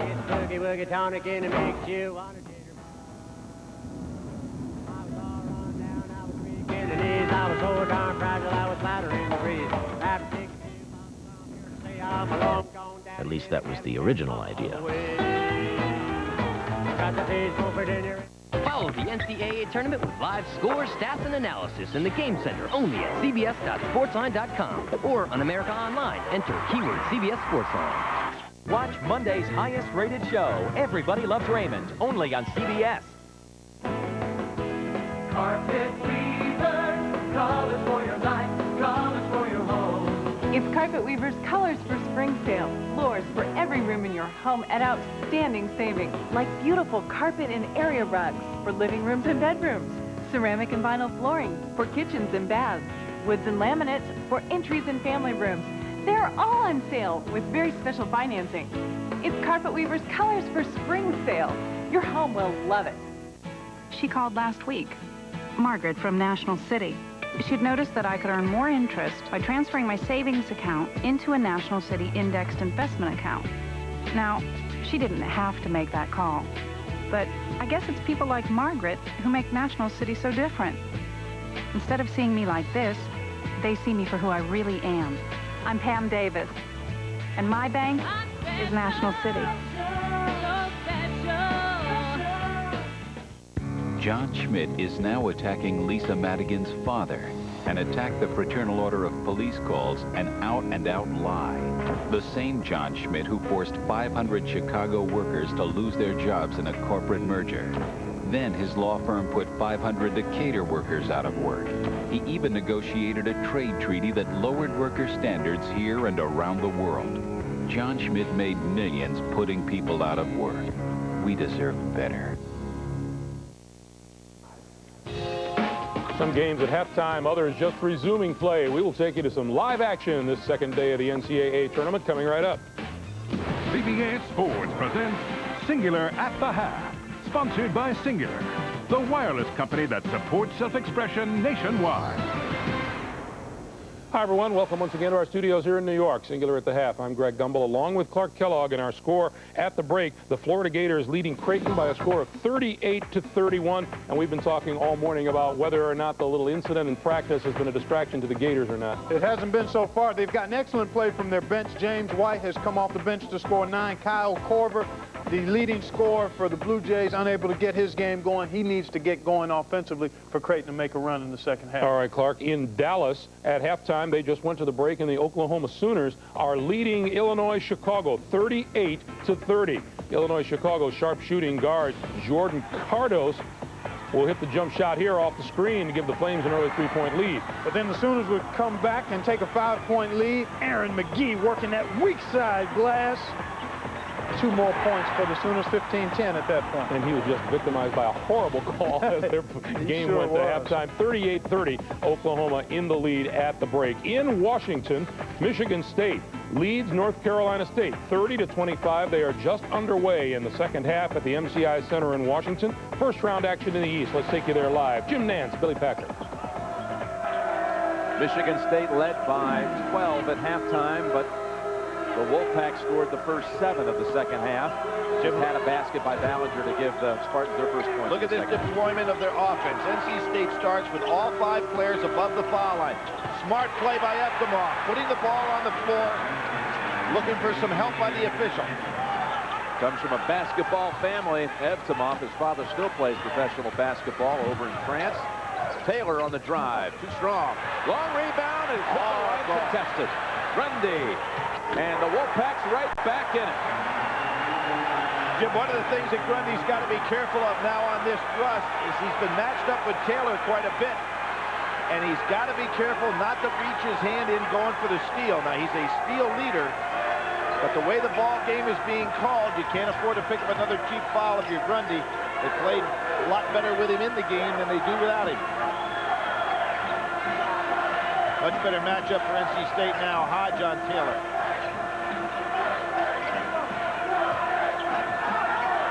Crossover dribble. Taylor would have the play down in the inside. What a screen. 5 on the shot clock. Ballinger with 3. Looking for help inside. Won't get it away in time. I don't think anybody, particularly Ballinger, recognized, Jim, that he got the ball with about 6 seconds on the clock. You would much rather have a guard get the ball in that kind of position. 3 turnovers in the second half already for Michigan State. A situation when Michigan State does not like. They do turn the ball over quite a bit. It's not one of their best assets. They had 7 in the entire first half, 3 to begin this one. We'll see the 12-point lead shrink to 3. And there again, you see NC State setting everything up above the foul line, which gives you all kinds of room behind for the back screens. Something they do extremely well. The winner of this game, Michigan State, North Carolina State, will Sunday take on the winner of the Hampton-UConn game that follows this one. So this all started with Miller getting the wide open look from the corner for 3. Nobody within 10 feet of him. Evtimov, pretty good passer from the outside with that height. Gives a nice angle on the pass. Look at how far out Melvin is. Anaganya says, I'm not going out there to guard you. Grundy wants it down low. Over Taylor, short. Kept alive. In the long hands of Grundy. Got it over to a teammate, North Carolina State ball. That was a good idea by Melvin to try to go to Hodge inside. Just didn't have enough smoke on the pass. It'll be North Carolina State ball out of the break. They have just gone on a 11-2 run to begin the second half. They were down 12 at the intermission. Now it's only 3 here in Washington. Hi, everyone. I'm back in town to get you on your feet again.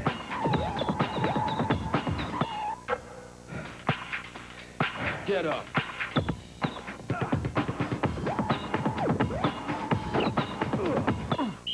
Okay, fellas. So what do you think? Good offense or good defense? Pick one for a chance to win a Volvo S60 at volvocars.com/questions. There is a start. There is a finish. And in the journey between, there are dreams. The NCAA Hall of Champions keeps these dreams alive for you. More than a museum, the NCAA Hall of Champions takes you on an interactive journey. Relive some of the most inspirational moments in collegiate sports history and walk in the steps of the student athlete. At the NCAA Hall of Champions, you'll find something for every fan. Discover what it means to be a champion. The journey begins inside. Growing up, all we wanted to do was play. But as the world opened up to us, it became easier to get sidetracked. And just one single bet, one simple step can blow not only your education, but a chance to compete in the sport that we love. They watch from the stands while their money changes hands. The only thing worth betting on is ourselves. Don't cross that line. I like the association with a game that's been very good to me. I've played it, and I still, at my age, am able to associate with young athletes and still enjoy the game very much. I think the most exciting and best game I ever had was in '94. The Arkansas-Duke final was a terrific basketball game. I think the only relationship that we have is one of mutual respect. I think I understand what his job is, and I think that they have an understanding of what our job is. I'm just asking. I respect your opinion. Augusta National celebrates the 100th birthday of the man behind the mystique, the legendary Bobby Jones. A tradition unlike any other, the Masters on CBS. Well, the Wolfpack has clawed its way back into this game early in the second half. The Spartans' lead is now down to 32-29. Meanwhile, first-round action in the South bracket in Pittsburgh. Central Connecticut State and the Pitt Panthers, 37-25 Pitt. Vern Lundquist and Bill Raftery are there. Julius Page, an 84% free throw shooter, misses the first of two, and he'll shoot one more. Julius Page missed them both, 84% of the line. And John Popovsky makes his first appearance now, a young man from Canada, number 23 for Central Connecticut State. An 8-0 run for Pittsburgh to open the second half. And Popovsky can make some threes, and he can put it on the floor as well. Take it to the 10. What a shame, huh? Yeah. Pretty good, solid move. Unfortunately, they're not going to call steps. Oh, they weren't. They're going to call the foul. Yes. Pittman. And Brandt's going to be on the floor, non-shooting. And it was called on Zavatskas instead of Brown. That's his second. Non-shooting foul, so Damian Battles will inbound. Central Connecticut State has won 19 in a row. They have not been defeated in the year 2002, but they've got their hands full now against the third-seeded Pitt Panthers. There's Edwards with a strong move. Interestingly enough, down the low post.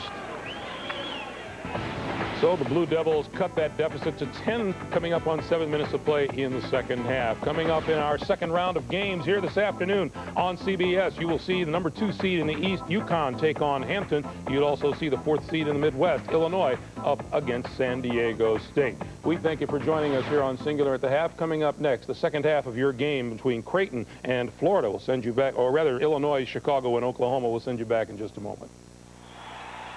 CBS Sports presents Singular at the Half, sponsored by Singular, the wireless company that supports self-expression nationwide.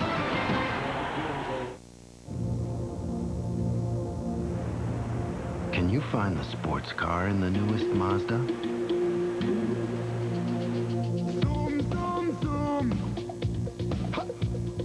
Zoom, zoom, zoom. Yeah, zoom, zoom, zoom, zoom.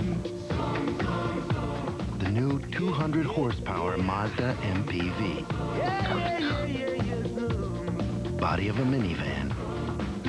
Soul of a sports car.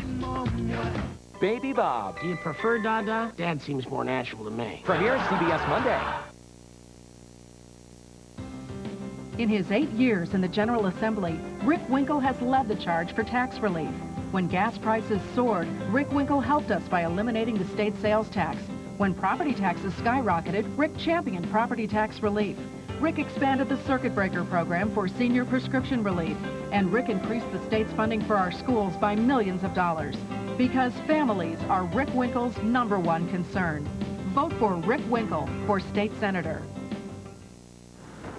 I'm Gary Knight. You'll score big when you buy from Carmack Car Capital. Our 3-point plan of selection, service, and savings will put you in position to drive a newer used vehicle at a price to fit your budget. You'll get top dollar for your trade-in, too. Carmack Car Capital can't be beat for your next car. You can, however, beat Gary Knight on the court. Just ask Gabby. Carmack Car Capital. Carmack Car Capital. Now, House Speaker Mike Madigan's power grab for the Attorney General's office includes last-minute, desperate, false ads against John Schmidt. No wonder. Madigan's daughter has practiced law for just 4 years. Her candidacy has been called a hideous conflict of interest, an abuse of power. John Schmidt has practiced law for 30 years. He served as Associate Attorney General of the United States. Schmidt's the best prepared candidate to ever seek the job. Nobody in Illinois history has been better qualified to be Attorney General.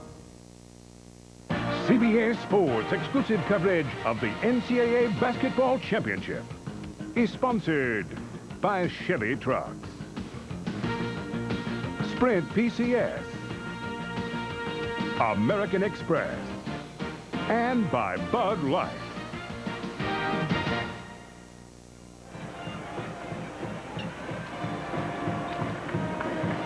At halftime, the Florida Gators lead the Creighton Blue Jays by 7, 38-31. Moments ago, our Charles Davis had an opportunity to catch up with the Blue Jays head coach Dana Altman.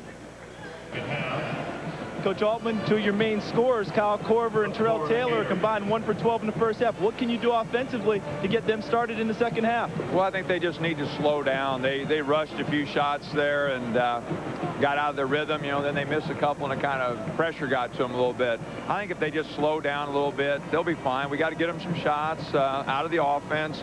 And if they hit one, I think they'll be fine. All right, Coach, thank you. Thank you. I tell you, Eddie Fogler, I got the impression that they were rushed for a reason. Well, they're rushed because it's called ball pressure by Derek Hamilton and Orion Green. Florida is really getting up into those two players. Hard to get shots. So what do you do? I mean, obviously, if you're not going to be rushed, how do you keep from being rushed and create open shots for Korver? Well, you need to screen for him a little bit more. You have to have a little bit more patience as well in the offensive end. Well, I mean, when you look at the numbers, and Charles mentioned it, a collective 1 for 12 for their two sparks offensively. Florida, in effect, was able to turn Kyle Korver into a role player. And that's not at all what Dana Altman needs. Well, coming in, Dana knew if that was going to happen, he'd have a hard time winning here today. Billy, on the other hand, Coach Donovan has to be ecstatic to be up 7, and Haslam played only 7 minutes in the first half due to foul trouble. Mike Wood, our alternate official, took a little long getting back. He was tardy, but we're back in play now. Udonis Haslam does start the second half, as does Orion Green. You'll recall Bonal Polis got the start in today's game. And there's a foul inside as Haslam gets the entry pass. You look at the numbers, and again, 2 for 13 from downtown for the Blue Jays. And guess what? 24 of the 38 points coming from the bench for the Gators, and particularly James White, 3 for 3 from beyond the arc. Huge advantage for Florida, and David Lee also participated in that bench points as well, Tim. James White had only 17 three-pointers all season. He was a 26% shooter. Today, he's perfect, 3 for 3. Nelson now is really struggling. He's 1 for 7 from three-point range, 2 out of 10 overall, but it has not affected the other aspects of his game. I would doubt that the injury to his cheekbone has had anything to do with his shot not falling. Darren looking for the cutter, now does it himself. That's Creighton's set, and Darren's a strong body in there, very difficult to guard. And Creighton going right at Haslam, trying to pick up his 3rd foul early in the second half. 4 points in the game for Brody Darren.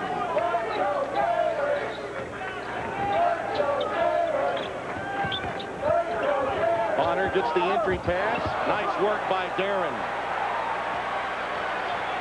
Very strong upper body.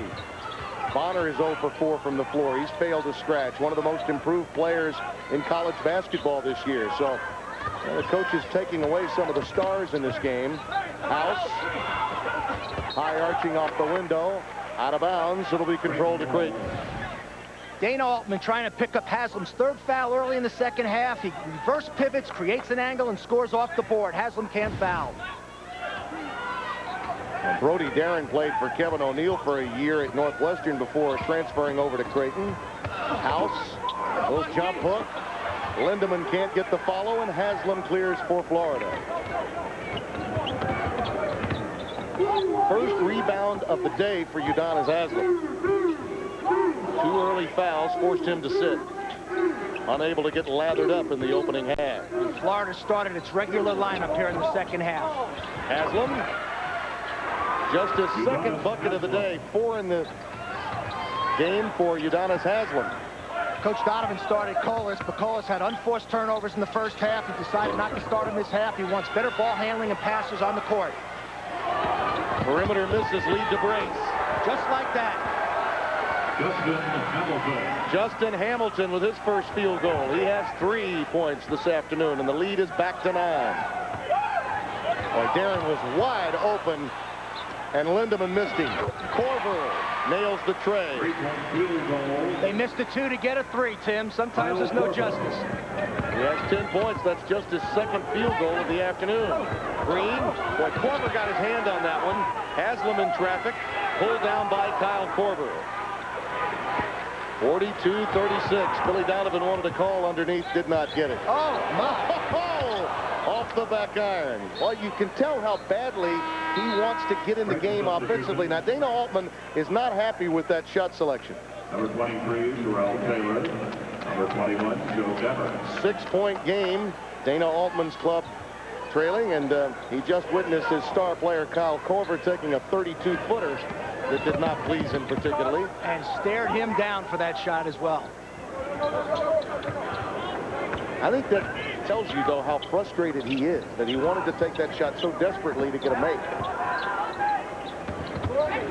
Nelson getting the pick from Bonner. They'll pick and roll with a 3-point shot. He's more of a face-up player, big-time scorer from deep. That's the aspect of his game that's really improved.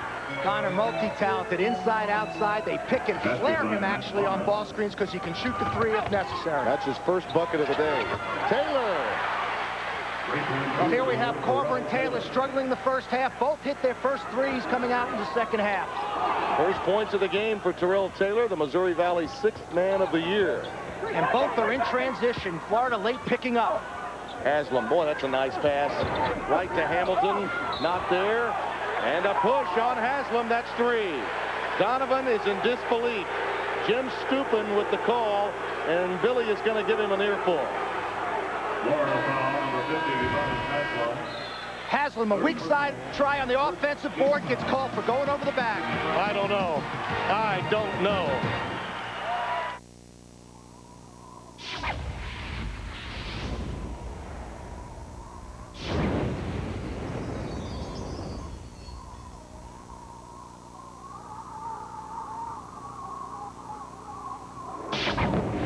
Chevy Tahoe is the only large SUV with the security of AutoTrack 4-wheel drive, so you can impress people.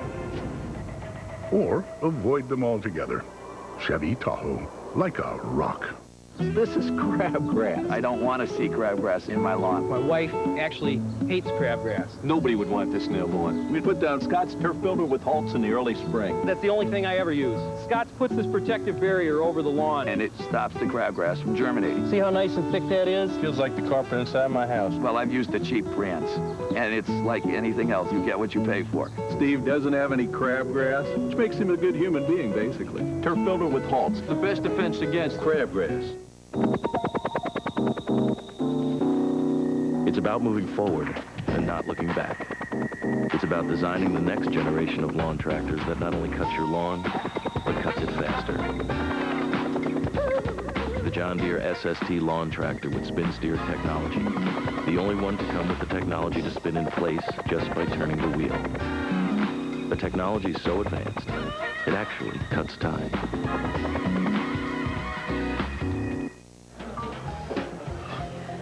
Just not good with the ladies, like you said, Rick. All right. Try this on her. Hi, I'm Paul.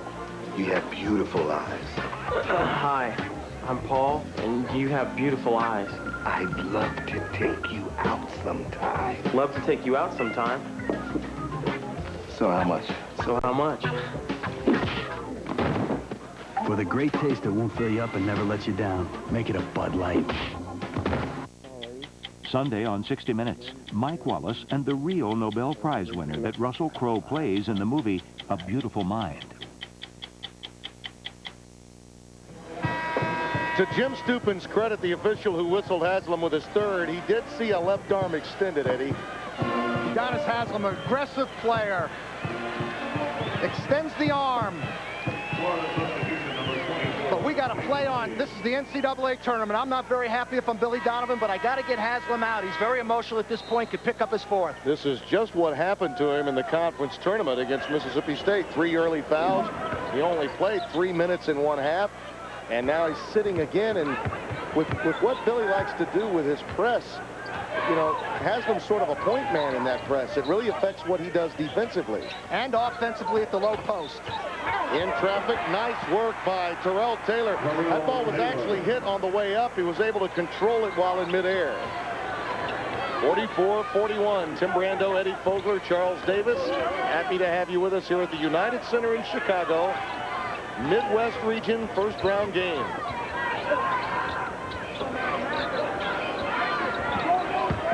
Bonner.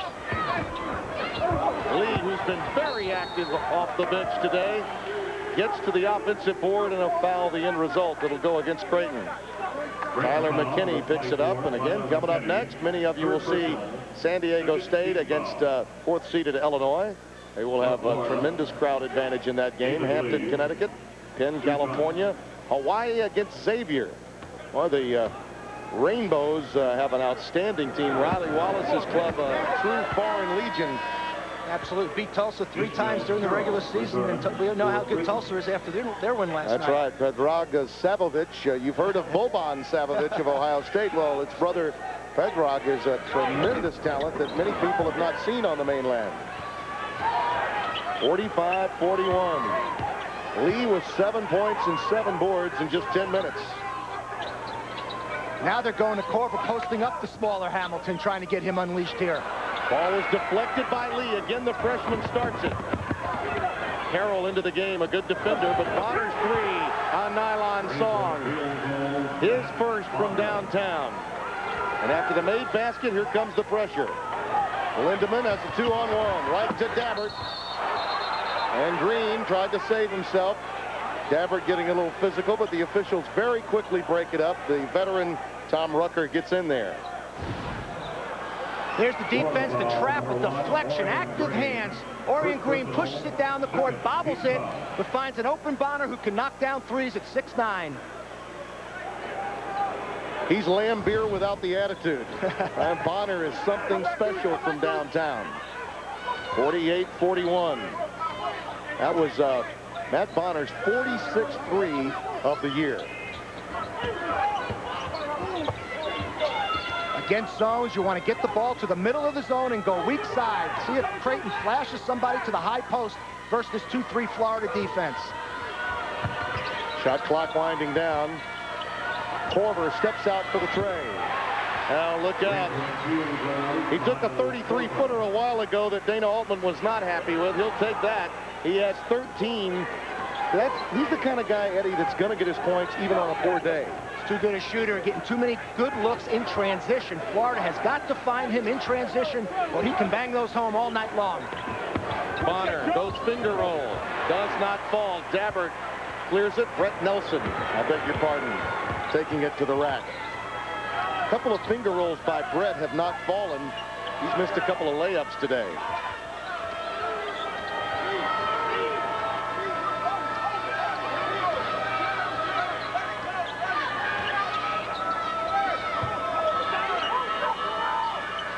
Dana Altman wants more movement and spacing, and he sees neither.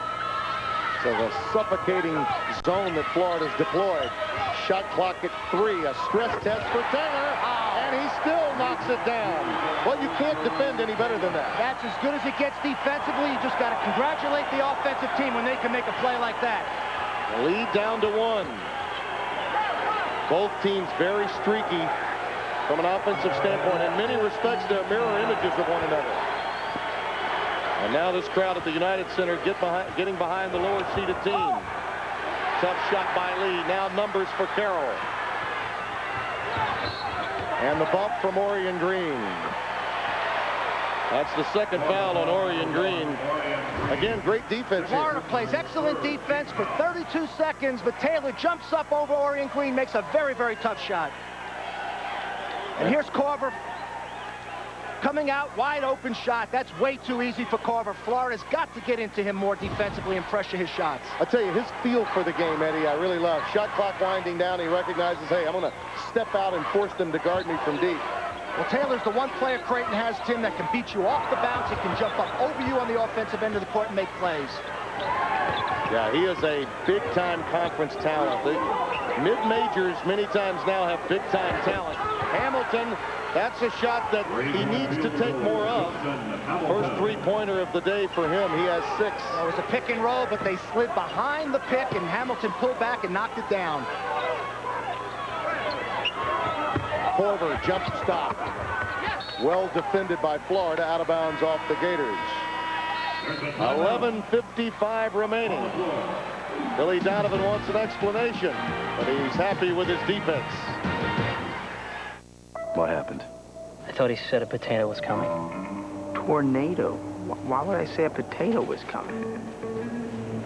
Jack, were you on a cell phone? Yeah.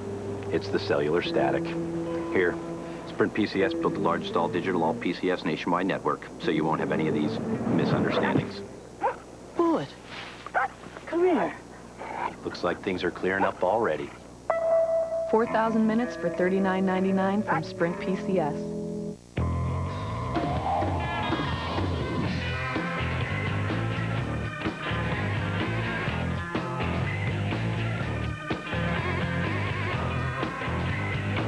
So you sure this is okay? What if someone calls? What if someone calls?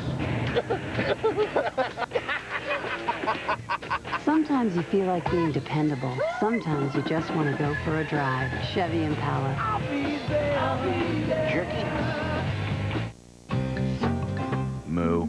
For an incredible bargain on a computer, just call 1-800-GATEWAY. Because right now, you can get a Gateway 300 SE desktop fully loaded with an Intel Celeron processor, CD burner, and a monitor, all for just $5.99.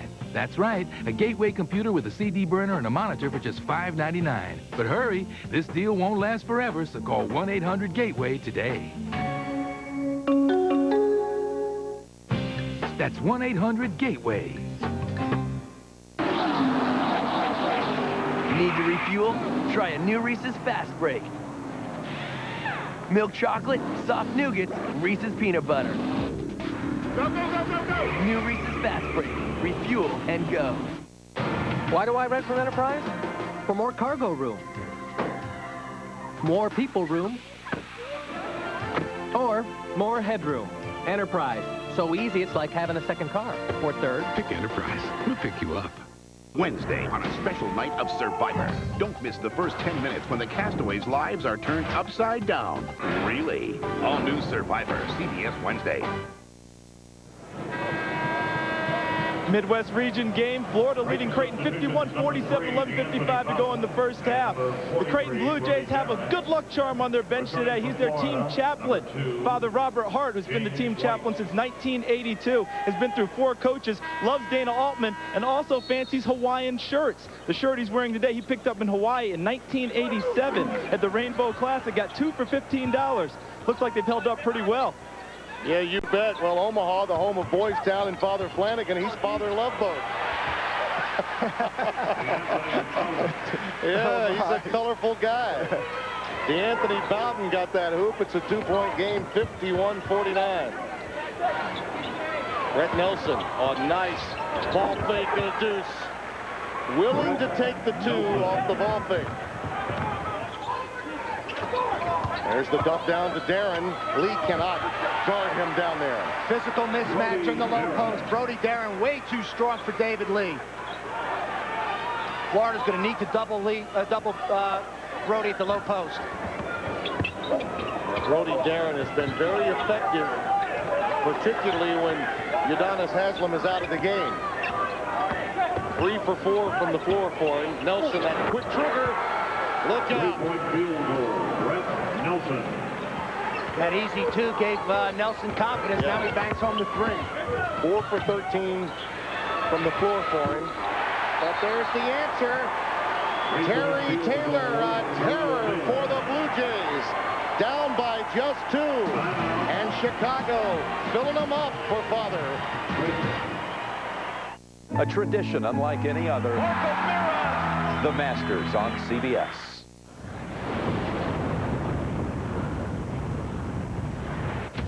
This is Silverado Heavy Duty, with the most towing capacity of any heavy-duty pickup.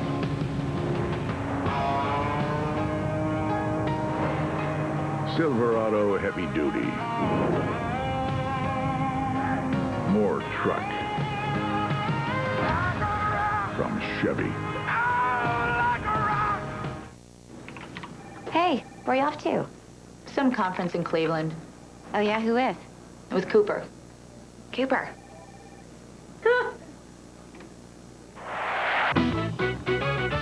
Who's naughty on this plane? This guy. How much do you make? Drink. Because it's not as much as I make, I'll tell you that much right now. Sort by shortest flights. Another way Expedia makes it easy to find the trip you're looking for. Expedia.com. Hey, Ray, look at this.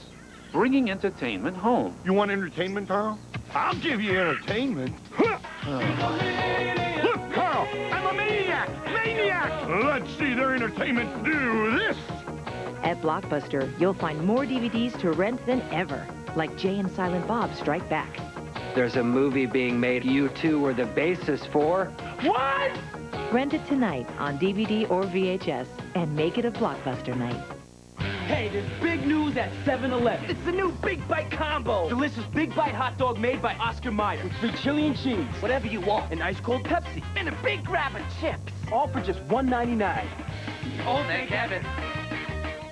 Men think about women every 5.3 seconds. Men think about soap? Probably never, because they're all the same, except this one. New high-endurance deodorant soap made just for guys. Maybe now women will think about you every 5.3 seconds.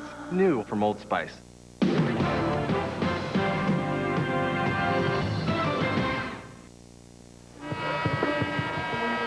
Creighton now going inside and outside. Here's Brody Darren just schooling David Lee, a freshman who needs to get in the weight room one-on-one at the low post. Now, outside we see the pass over to Taylor for the three. Florida may need to stop pressing. They're giving up easy shots in transition. What a difference a half makes in Terrell Taylor's game. 4 of 4 in the second half for Taylor after going 0-6 in the first half from the field. Yeah, it's amazing. He's got a total of 11 off the bench. The 6th man of the year of the Missouri Valley Conference, beginning to look like that here in the second half. 56-54. Udonis Haslam is going to check in on the next dead ball, Eddie. Does that surprise you? Not at this juncture in the game. 10 minutes to play. We got Survivor you go here.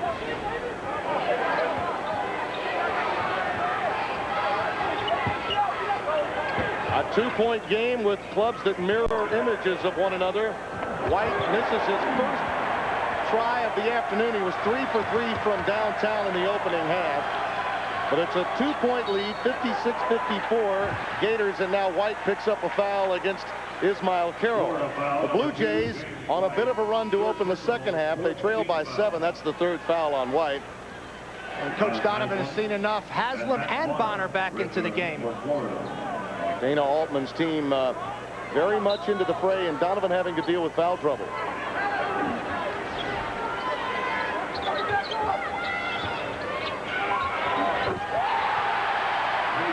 Korver knocks down a tray to give the Blue Jays their first lead of the half. He has 16, 57-56. Nelson can't hit. White crashing the glass. Second chance opportunity for Haslam just into the game, and he's fouled by Brody Darren. These are two teams that we felt coming in were mirror images of one another. As you look at the 12-5 matchup today in the Midwest bracket lower half, it'll be sized up with Kansas, the top seed, along with Stanford, who moved on yesterday in their win against Western Kentucky. Same half of that bracket when they moved to the Sweet 16. But Eddie Fogler, what we've seen are two teams that love to press, an open floor game, but coaches that get caught from time to time with matchup problems in the low post. Definitely here tonight. Of course, Haslam now back on the court, creates the angle to get to the foul line at the low post. Be interesting to see what Creighton does to stop him in low. And for Creighton now, Tim, has that confidence of twinkle in their eye. Yeah. They are playing with much more confidence here, and this game's going down the wire. And typical of sites like these, Creighton, of course, Omaha closer to Chicago than Gainesville, Florida. But I think more because they're the lower seed, Illini fans that are beginning to fill the building, siding with the Blue Jays now. Here's where the underdog has the home court advantage. I don't care where it's located or what the seeds are. 13 turnovers now committed by the Blue Jays. That's been Dana Altman's club's problem throughout the course of the afternoon. Hamilton dogged by Taylor. A normal starting 5 for Florida generally on the floor. Bonell Cullis got the start today. They wanted to match up with a taller team against Brody Darren and Kyle Korver. Foul off the ball will go against the Gators. Brett Nelson with his first. Well, Brett Nelson, of course, involved in the fracas earlier in the week with Ladarius Halton. Left his cheek fractured that required surgery back on Tuesday. He struggled with his shot today, but showing no ill effects from the problem. I mean, the swelling is down from yesterday's practice. Gators turned the ball over just once in 17 minutes. That's been one of the real pluses for their team through the course of today's game. Bowden, too strong. Grimes keeping it alive. Ismail Carroll running the show now. Gets it to D'Anthony Bowden. Wide open, Taylor. An air ball, and Haslam controls. Nelson has the ability to cross over. Great pass inside to Haslam. And he took the foul inside. And those big mitts just gobble that pass up. Creighton foul, number 25, Kyle Korver. Third personal. Watch Brent Nelson cross the court, gobbles it up. Great hands by Haslam and powers the ball up, gets to the foul line. You've said this many times, Eddie. He is an angle low post player. Explain that, how he creates angles for himself. He has the huge body and quick feet. He's not overly athletic. He doesn't jump over you with great spring. He's a body, strength, quickness player. And once he gets you on your hip, it is over. He scores or gets to the foul line. The one concern for Haslam, not only today, but if Florida survives the rest of the tournament, early foul trouble. 2 straight games he's gotten into it. Nelson is fouled by Carroll. That's a 3-shot violation. The Cardinals sin in basketball defensively, fouling the 3-point shot. Florida offensive rebounds, a missed free throw, and gets to the line for 3. For Florida, number 10, Brent Nelson.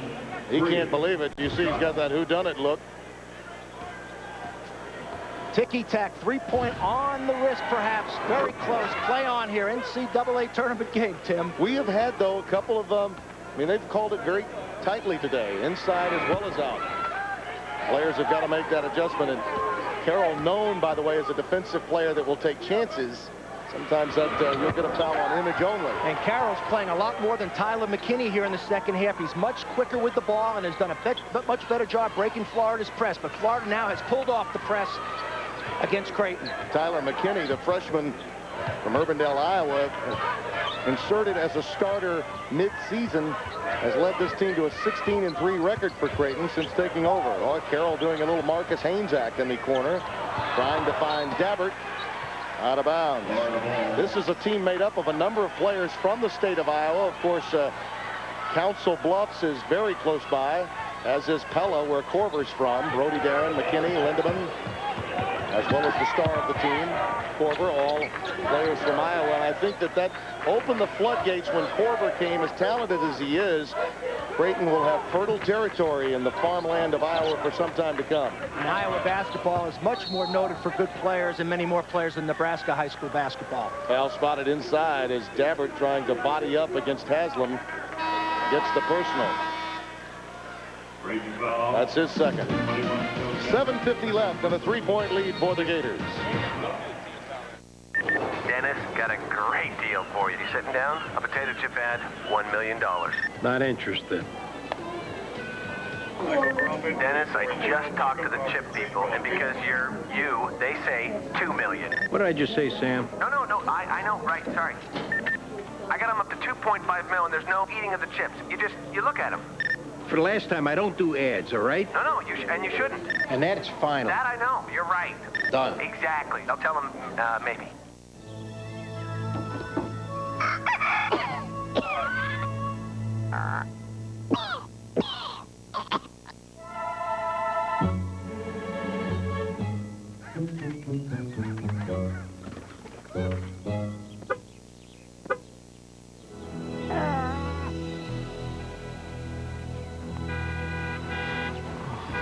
Chevy, the cars you can depend on, the cars that last. On vacation, a vacation to me is windsurfing, or it's diving, or whatever. But and with the cruise ship, you get it all. We had the great meals. You unpack once. You don't have the hassles of a typical vacation, going here, going there. You know, you might stay at one hotel, but have to drive to a restaurant for dinner, or whatever. It's like an all-inclusive resort that goes to different places. Absolutely. Best value around. Yeah. Carnival really does an awesome job. Ultra powerful, ultra easy. That's new Lotrimin Ultra, the new athlete's foot cure. Why is it ultra powerful? It's got a new prescription strength ingredient. Why is it ultra easy? Because you just use it once a day. Ultra powerful, ultra easy. New Lotrimin Ultra. You wanted to see me? Did you cook my steak? Yeah. You are Some. For a great steak, Would you sign my belly? head to Applebee's Steak Stampede. Eating good in the neighborhood. At Chadwick College, our professors believe in the power of working together. You are so small-minded, you can never admit that you're wrong. The education of Max Bickford, CBS Sunday. You see our game summary, 60-57, Florida with the lead in a game that's been back and forth. Tim Brando alongside the old coach, Eddie Fogler, and I can see how excited you get with these matchup problems. Whenever they go to their benches, both Donovan and Dana Altman, there's going to be a discrepancy in matchups. Well, both have good depth, but of course Haslam is the key. If he picks up his 4th foul here anytime soon, it would really hurt Florida. Udonis Haslam back on the floor, and this is winning time under the 8-minute mark. Bonner up high, always looking low. Brody Darren choosing to front Haslam. Nelson, a runner. Oh, the iron unkind that time. Inside the green, too strong. Haslam and bodies by Nautilus collide. Darren and Udonis Haslam. There's a lot of strength in that upper body for both. Creighton foul number 43, Brody Darren. 4th personal, 7th team foul. For Florida. Near the conclusion of every NCAA tournament game, we will select a Chevrolet Most Valuable Player of the game from each team. To date, Chevrolet has contributed approximately $8 million to the scholarship funds of America's colleges and universities. Florida gets to the bonus at the foul line first this half, unlike Creighton, which got there in the first half. The foul shooting contest down the stretch. It'll go to the Blue Jays. By the way, Brody Darren did pick up his 4th foul, so that will be worth watching inside because they won't be able to defend Haslam as easily with Darren saddled with 4. Well, you can be assured Coach Donovan's going to pound that ball inside to the big stud on the offensive end of the court.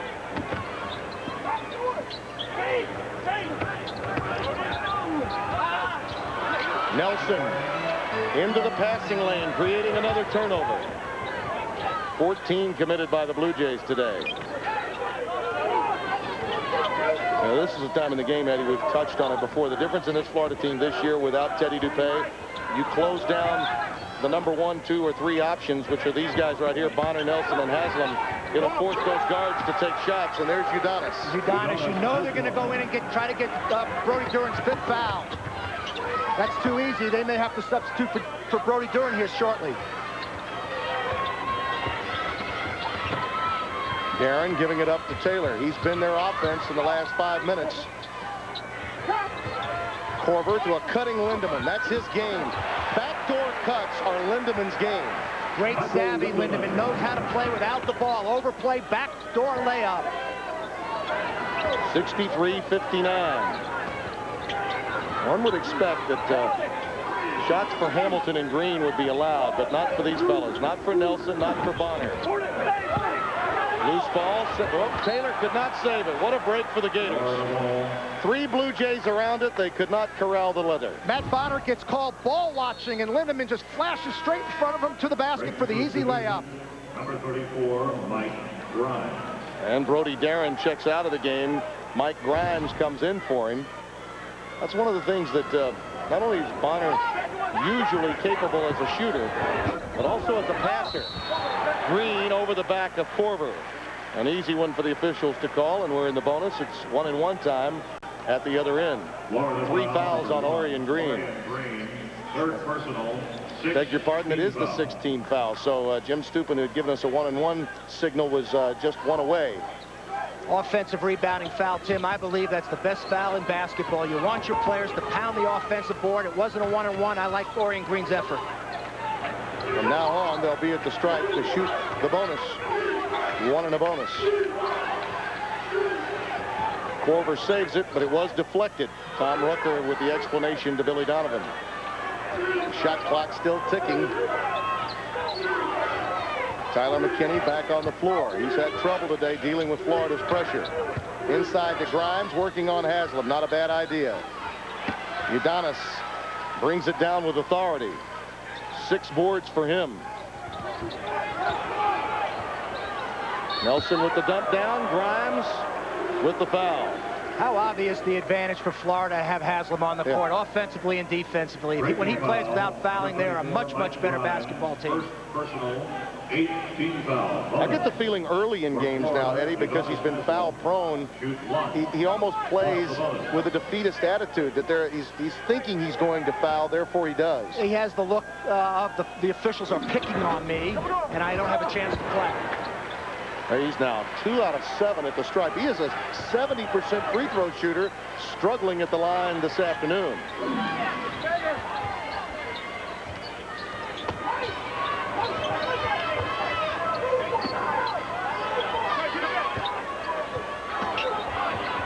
Grimes trying to create space. Gets it back. 3-second violation against Grimes. Well, Grimes obviously is not the low post presence of Darren, and Haslam doing a much better job playing straight up, principle of verticality, not reaching down to commit any silly fouls. Dana Altman pointing out to Tom Rucker, you know what, that was a 3-second violation, but Haslam is doing the same thing on the other end.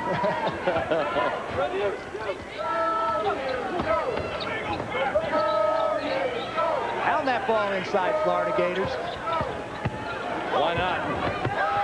On the baseline, he can make it look easy. His hands are so good, and he also has outstanding touch. Haslam with 10. Timeout, Blue Jays. A 6-point game, 65-59 as he gets the 30-second timeout. 4:20 remaining. Adonis Udonis. Taxi! Where you headed? Uptown. Downtown. No, I mean in life. We can't even agree where we're headed now. And our meeting starts in 10 minutes. In life, like in basketball, clearing your mind of distractions and focusing on the business at hand is pivotal. Whoa. Courtyard has just what you need to stay focused, from all the essentials to peace and quiet. Remember, teams, surrender the me for the we. Now make 3 stays and earn 2 free nights. Call 1-888-MARRIOTT today. Courtyard, your Marriott awaits. 65-59 with 4 minutes and 20 seconds left. Oh, they're colorful, enjoying themselves here in Chicago. Udonis Haslam with 8 points in the second half, and particularly at this time of the game, Eddie, when it slows down and becomes half court, as you said, you really want him on the floor. Absolutely. It'll be interesting to see when Coach Altman brings back Darren to play Haslam. Grimes is a mismatch in the low post trying to defend him. Brody Darren, whom you mentioned, saddled with 4 fouls, is on the bench. So it's Korver, Grimes, McKinney, Larry House, and Terry Taylor on the floor.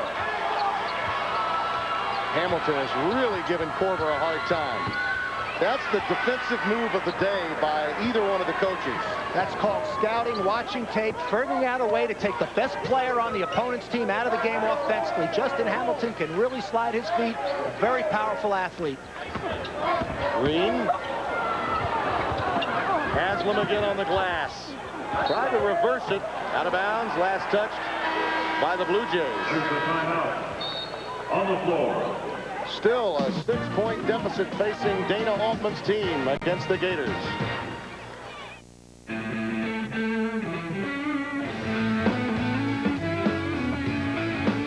Fascinating new thing.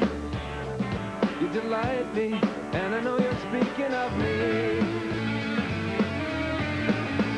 Fascinating new thing. New Bacardi Silver Premium Malt Beverage. 5% alcohol by volume. Your night just got more interesting. What happened? I thought he said a potato was coming. Tornado? Why would I say a potato was coming?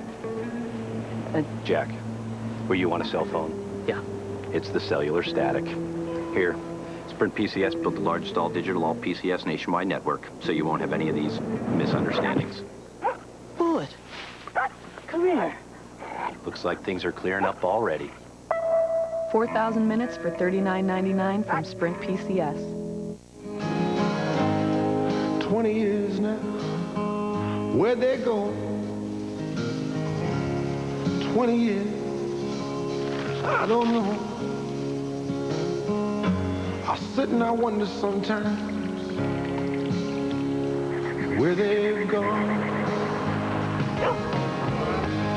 Need some help, old man? My boy. Generation after generation. It's good to have someone you can depend on. Every day, millions of people in the United States wake up to billions of allergens. Introducing Clarinex. Clarinex provides receptor protection to help block histamine. Clarinex gives you 24-hour non-drowsy relief for any allergy, anywhere, anytime. Side effects are similar to sugar pill, including sore throat, dry mouth, and fatigue. Talk to your doctor about new 24-hour Clarinex. Eddie, sometimes there are things you can't coach but can recruit. You cannot teach quick feet. When coaches look for defensive potential of players, they want kids who can slide their feet. Justin Hamilton, quick feet, powerful body, really challenging Corver here today.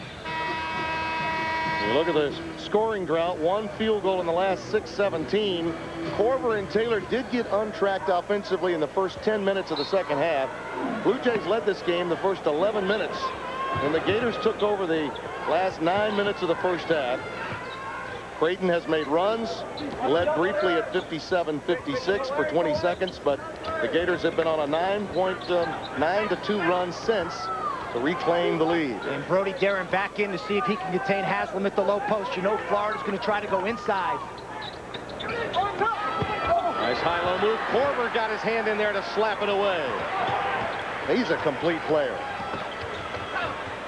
McKinney looking for him on the other end.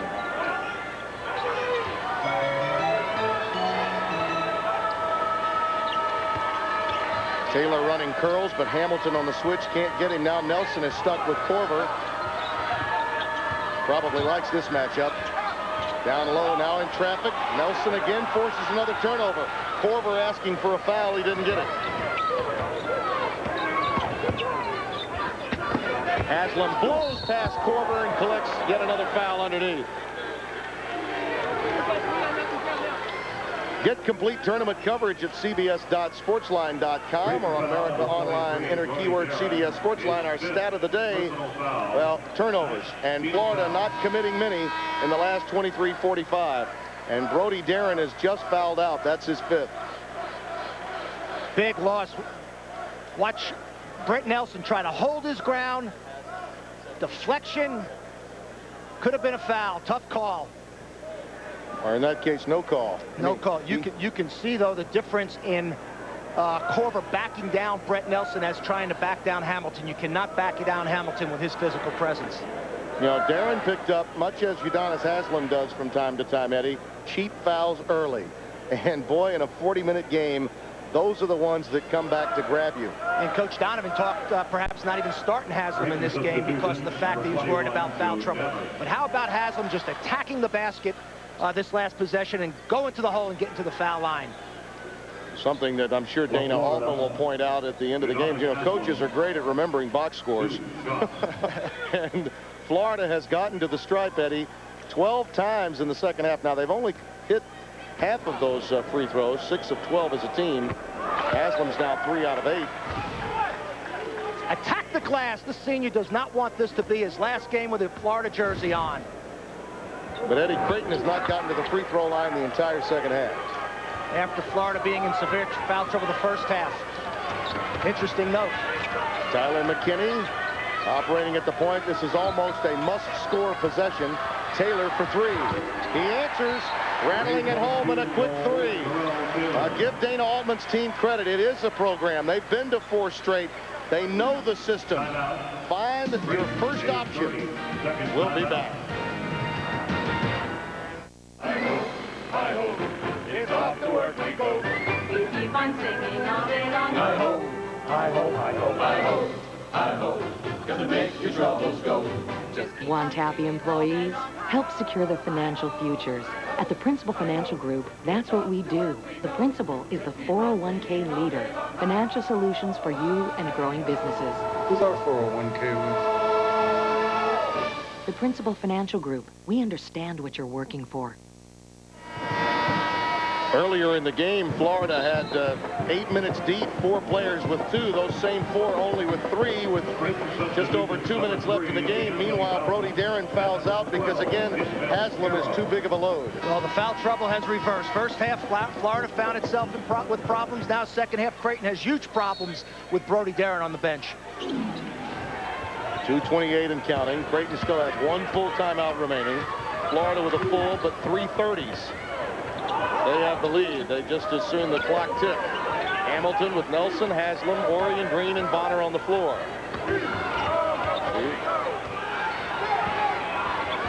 Creighton picking up the intensity level on the ball. Haslam, boy, I tell you, Nelson saw a double team, knew right away Haslam had to be free.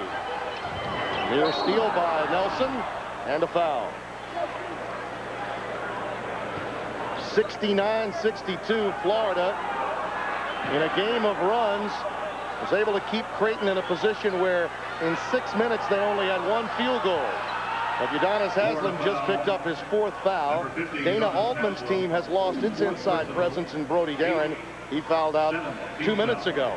And DeAnthony Bowden is going to get to the free throw line with 1:45 left. I believe there may be a discrepancy over just who picked up the foul, and also I think there's a water problem, yeah. Tim. Somebody needed their bathing suit on over there. I think much of the water got spilled on the official score and the timekeeper. Yeah, when Brett Nelson went for the steal, he went right into the alternate official Mike Wood's monitor, knocking over some debris and some software, some computer software. Deflection, and Nelson, great hustle, puts it back, and watch Haslam head first. Foul, wipes out the legs of the Creighton player. No reason for timing to be an issue there. I think they're saying that maybe 2:01 should be remaining, though, so the game clock itself will be changed. Obviously, it's in error now. I don't recall a college basketball game with 20 minutes and 10 seconds left in the years that I've been doing it. Deflection, very nice save by Nelson. Here's a senior. Udonis Haslam does not want this to be his last game. Excellent effort. Unfortunately, his 4th foul. A lot of hustle here. Haslam picks up a 4th and in a very difficult spot. He really feels as if he's been targeted. That's not the cheap variety, however, is it? No, that's the kind that you'll take. And certainly Billy Donovan wants at this stage of the game. From the floor burns are us variety. Florida has 4 timeouts left. Any problem offensively for Florida, I would use a timeout instead of taking a chance on turning the ball over here. You know Creighton's going to, Creighton's going to be pressing. If there's any trap, any emergency situation, Florida has saved their timeouts. They need to use them if they have to. DeAnthony Bowden out of Hammond, Indiana. Transferred from Jacksonville, Texas College. Hammond is nearby Gary, Indiana. Only a stone's throw from Chicago. He's got a lot of fans and family here. 69-63. High pick from Haslam. Bowden runs right through it, no problem. Short arm that one a bit. Nice defensive sequence as Grimes blocks out for the rebound. Bowden to an open Taylor. He wants it. He feels it.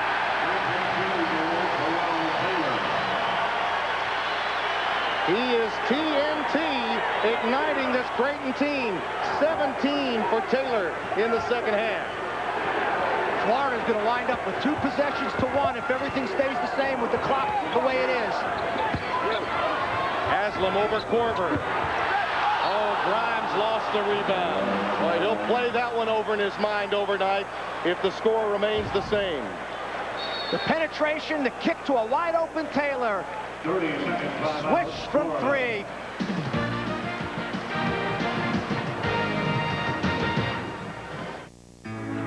As we're making our way up the hill, I can hear gunshots echoing in the distance. Let's go, soldiers. You will not have a whole lot of time. Fires, once you had that magazine. Rocket. Contender 4 to 6. 3. I'm a little bit nervous because I've never done this before. Left side is ready. Right side is ready. The middle is ready. It's all about precision and confidence. Log on. Watch Michelle hit the mark. Only at GoArmy.com.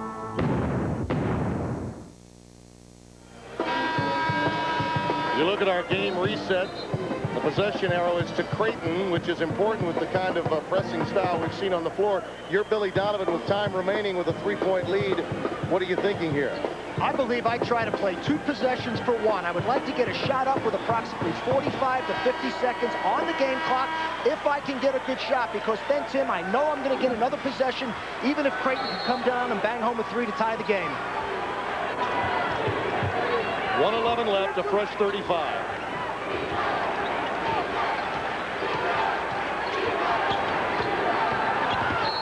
Creighton extending that defense, and they get the turnover.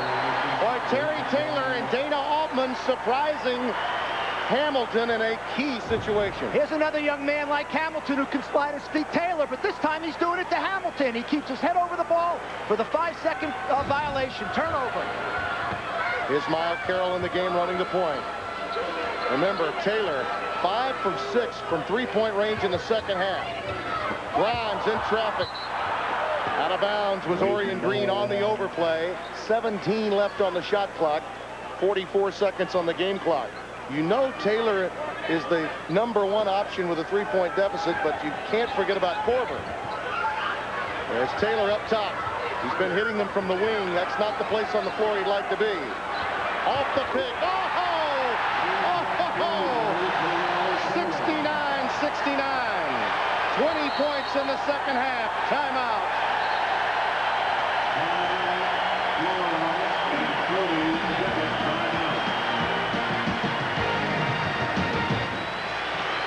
At TGI Fridays, we let our chefs flex their muscles.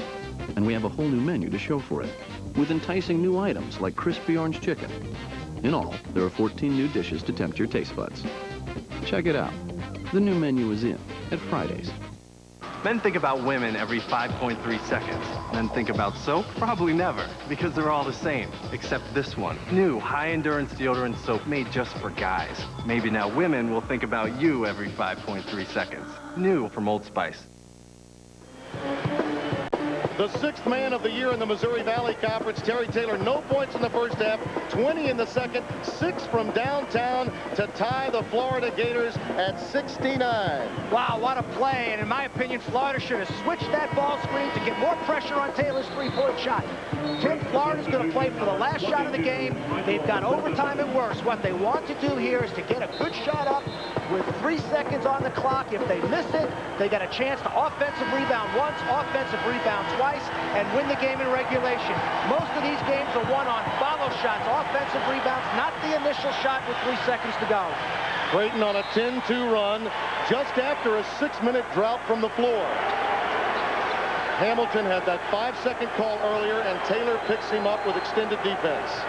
I'm looking for the high post pick and roll with Bonner out high. Hamilton's going to use the pick and roll to try to create off the dribble, penetrate pitch, pound it inside the Haslam or offensive rebound. Hey, remember Butler with Mike Miller?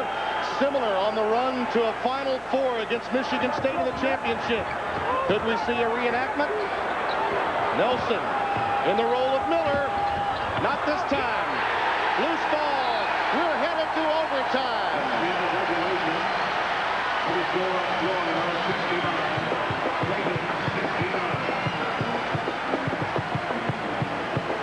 Right.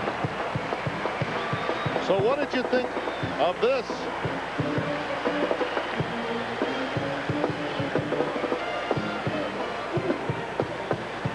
Nelson trying to draw the foul, drive into the basket. However, Creighton did a very good job keeping Florida out of what they wanted to do down the stretch of this game. Billy Donovan got what he wanted, and that was 2 for 1.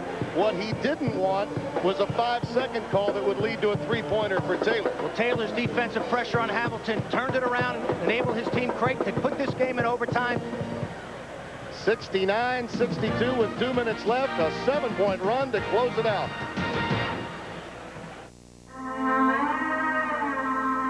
Brown loves the chase.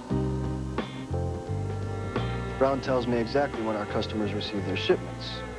Brown tracks down the names, and that lets me bill faster. Brown helps me shake the money tree. Brown makes my job kind of fun, in a dead serious sort of way. Get paid faster. What can Brown do for you?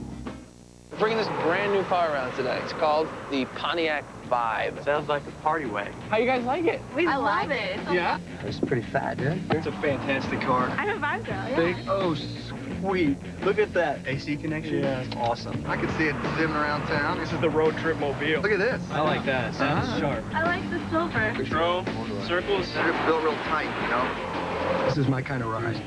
Meet the new Pontiac Vibe, official vehicle for the NCAA championships.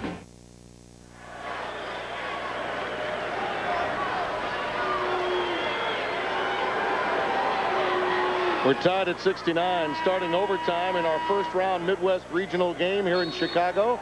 Tim Brando, Eddie Fogler, Charles Davis.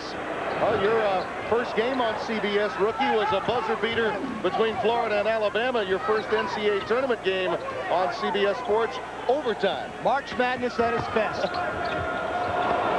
I'm going to hang around with you a little longer. I'm glad I'm with you and not on either of those benches.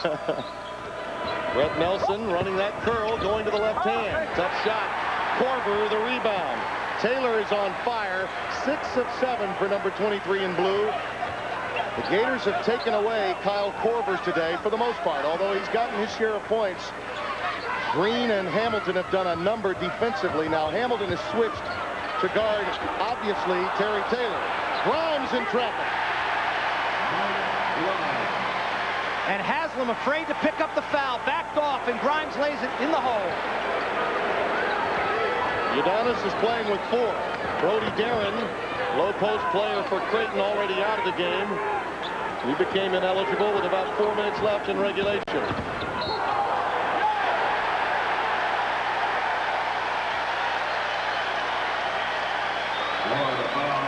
A player control foul against Justin Hamilton turns the ball back over to the Blue Jays.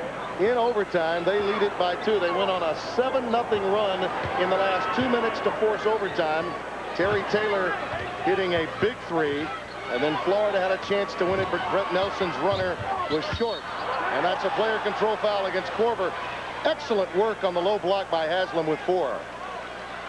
And last time Haslam was afraid to play defense, Tim, and gave up an easy basket. This time he had to step out and take the charge, or it was another easy 2 for Creighton. Nice play by Udonis Haslam. The game summary really illustrates how this ebb and flow has been affected by runs. Both teams have been able to take the other out of what they want. Nelson really struggling with his shot. Korver keeps it alive. Now Ismail Carroll with numbers. Inside the foul. Orion Green against Grimes. Well, Creighton beating the Gators at their own game. Excellent transition play. Moved the ball up the court. Pitched it ahead. Made a nice play. Watch. Carroll pushing the ball up the court. Team speed here. Very important. Nice pass. Dumps it inside to Grimes. He gets fouled and gets to the line for 2.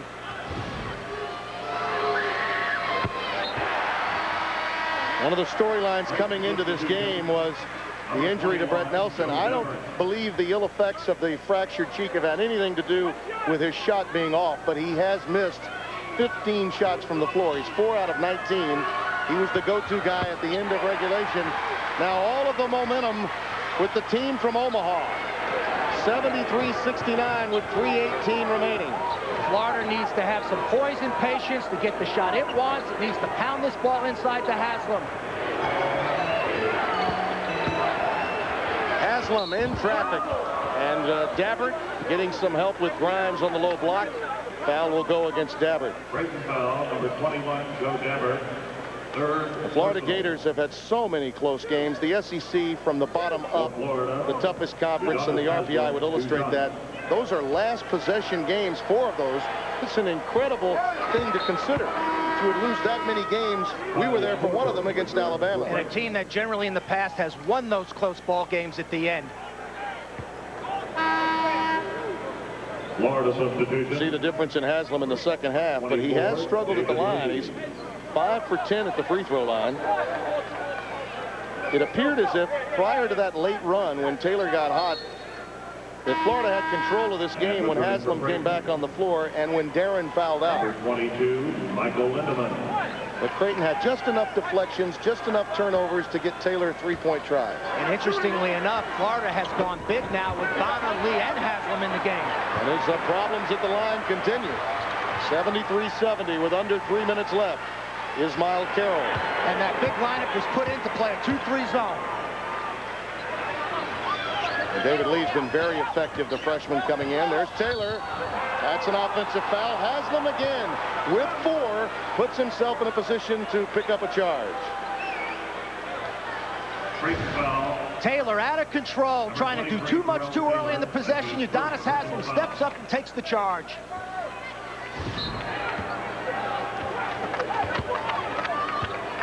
David Lee on the floor with Brent Nelson, Matt Bonner, Justin Hamilton, and Udonis Haslam.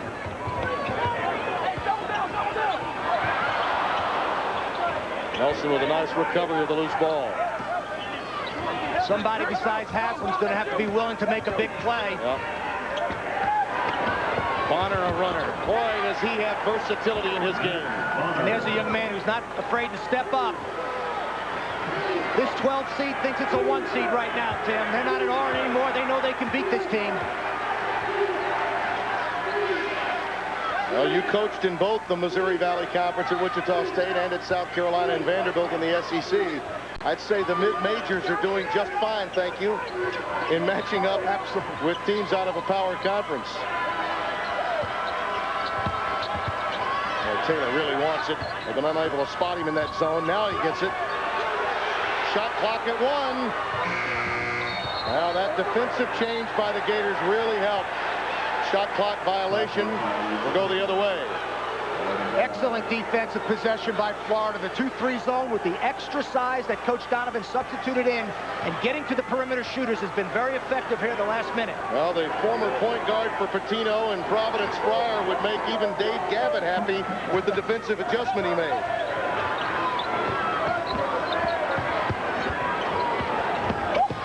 Hamilton, tough pass, recovered by Lee.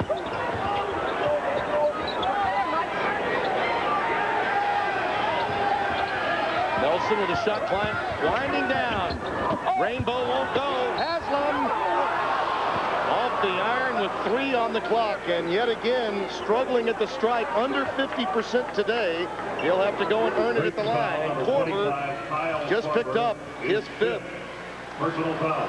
So they certainly don't want a second overtime with Korver out of the game. 16 points and 6 rebounds for the star of the Creighton Blue Jays today, and it has been a long day for him offensively. Udonis Haslam, a warrior, works the offensive board, and with those great hands gobbles up the offensive rebound, powers it back up, and fouls Korver out of the game. Oh. And is he happy about it? Yeah, and a little anxiety because he knows he'll have to earn it at the line where his travails have been well documented. Not easy at the free throw line when you're there at point blank range. I'll tell you, I've watched this young man through the years grow and mature off and on the court, and he is really a heck of a guy. One of the great stories for Billy Donovan, of all the super players Donovan's had in building the Florida program, you know, Billy would even tell you the player he'll miss most to graduation is Haslam. Never takes a possession off, never takes a day of practice off, gets better and better, is a fabulous worker. One of those outstanding stars that decided, you know what, I'm going to help build a program and stay 4 full years at Florida. If Creighton works the ball and has patience here, they could wind up with 2 possessions to 1 for Florida down the stretch. 1:10 to go. Yeah, and again, unable to convert both. He's 6 of 13 at the free throw line, tied at 73.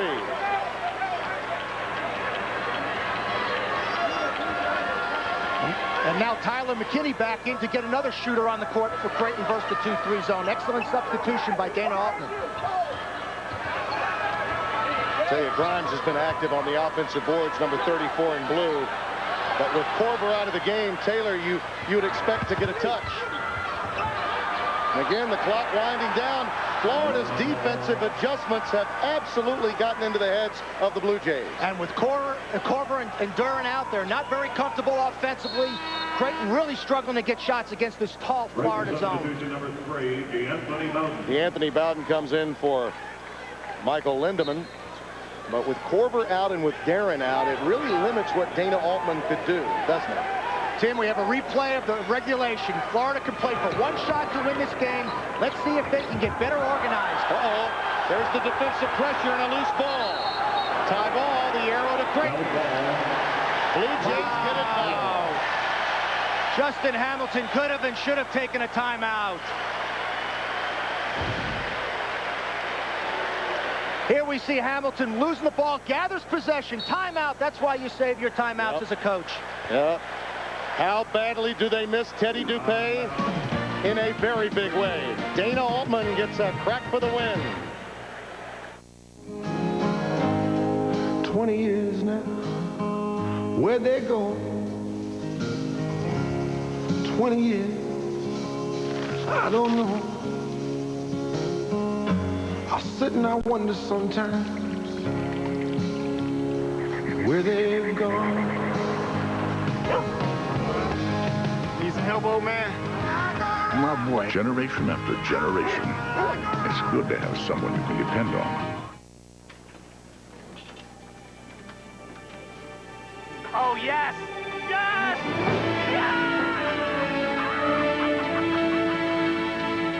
Want happy employees? Help secure their financial futures. At the Principal Financial Group, that's what we do. The Principal is the 401k leader, financial solutions for you and growing businesses. The Principal Financial Group, we understand what you're working for. If you look at our game reset, 24.4 left. The Blue Jays will get it. The possession arrow to the Florida Gators. But, you know, people wonder sometimes why a jump ball at the beginning of the game is important to a coach. Well, coaches set up jump ball plays at the beginning of the game, Tim, to get the jump ball. Because now, since Creighton got the opening jump ball, they get the extra possession. It is a held ball. It now goes back to Creighton. They got the opening tap, and by getting the opening tap, they now get the extra possession to win this basketball game. Dana Altman, well, that sort of Dennis the Menace look of his. He appears to be 25 years young now. I told him he looked older when he was at Kansas State with a mustache. This is a moment for him, a chance to pull off a little March Madness miracle. Creighton again is going to want to try to do what Florida did, is get a shot up with 3 seconds to go and have a chance to offensive rebound this game. Florida staying in the 2-3 zone.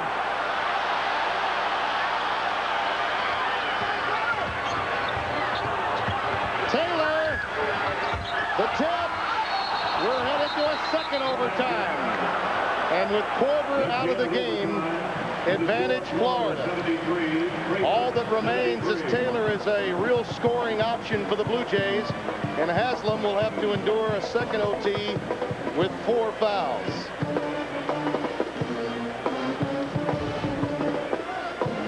McKinney penetrates the zone, pitches, the shot goes up, they come to help, freeze the offensive board, 2 tips.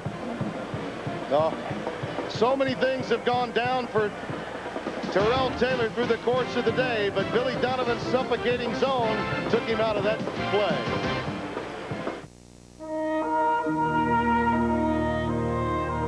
So, you hanging up the whistle, eh, Coach? Yeah, kind of hard to believe. So can a girl buy you dinner? Coach, sorry, could you help me with something? Sure. This goes up there.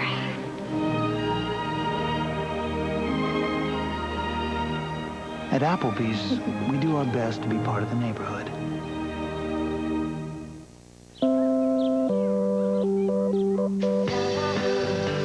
Now there's a better way to soothe your skin after shaving. Nivea for Men Aftershave Balm has advanced moisturizers and vitamins to soothe and improve your skin. Nivea for Men. More evolved skincare. Introducing a whole new Energizer Max. With so much extra power inside, it's the longest lasting Energizer Max ever. Do you have the bunny inside?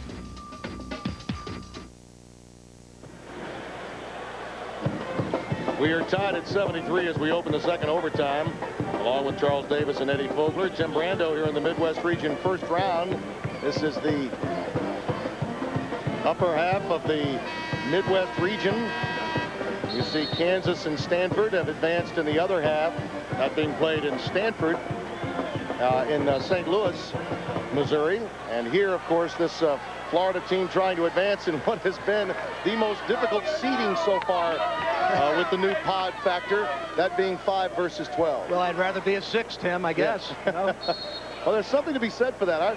I recall when Gonzaga's people were so upset, and probably for good reason, that they went into the sixth seed.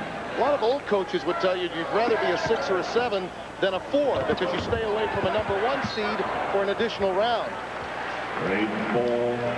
Well, you'll recall it was in the year 2000, Butler's Lavelle Jordan was sent to the line with just seconds left in OT against Florida in the first round of the tournament. An outstanding free throw shooter, did not go. He missed both, and then Mike Miller was able to provide the difference with a runner at the end of the game. Who knew then that Florida would be playing for the national title against Michigan State? Creighton really struggling versus this tall Florida zone. Let's see if they can get better organized, to see if they can get the ball to the high post and then to the weak side for an open shot. Grimes in traffic. Gabbert can't hit. Loose ball again. Lee saves it. They've had a foul prior to the shot clock violation. We do. It goes against Gabbert. A little too physical underneath. Four fouls now on Gabbert as the Blue Jays begin to run out of talent for the low block. Well, in overtime, Florida has history on its side. Foul shooting is critical down the stretch of any close game. David Lee only a 57% foul shooter, Tim. Both teams, however, are in the double bonus. Makes you wonder when a guy struggles like that from the line. He's got a good stroke. His ability to shoot both with the left as well as right hand, that he might make a change. Maybe he ought to shoot right-handed as good as he is with that right hand. Gabbert sits down with 4. Creighton now really depleted in its front line. Other than Grimes, not much there. It's a very small lineup, Eddie, for Dana Altman. Versus a very big lineup for Coach Donovan. Tim, first zones, you want to try to get the ball to the middle of the zone, to the high post. You can do damage to both sides of the court if you can get it to the foul line area.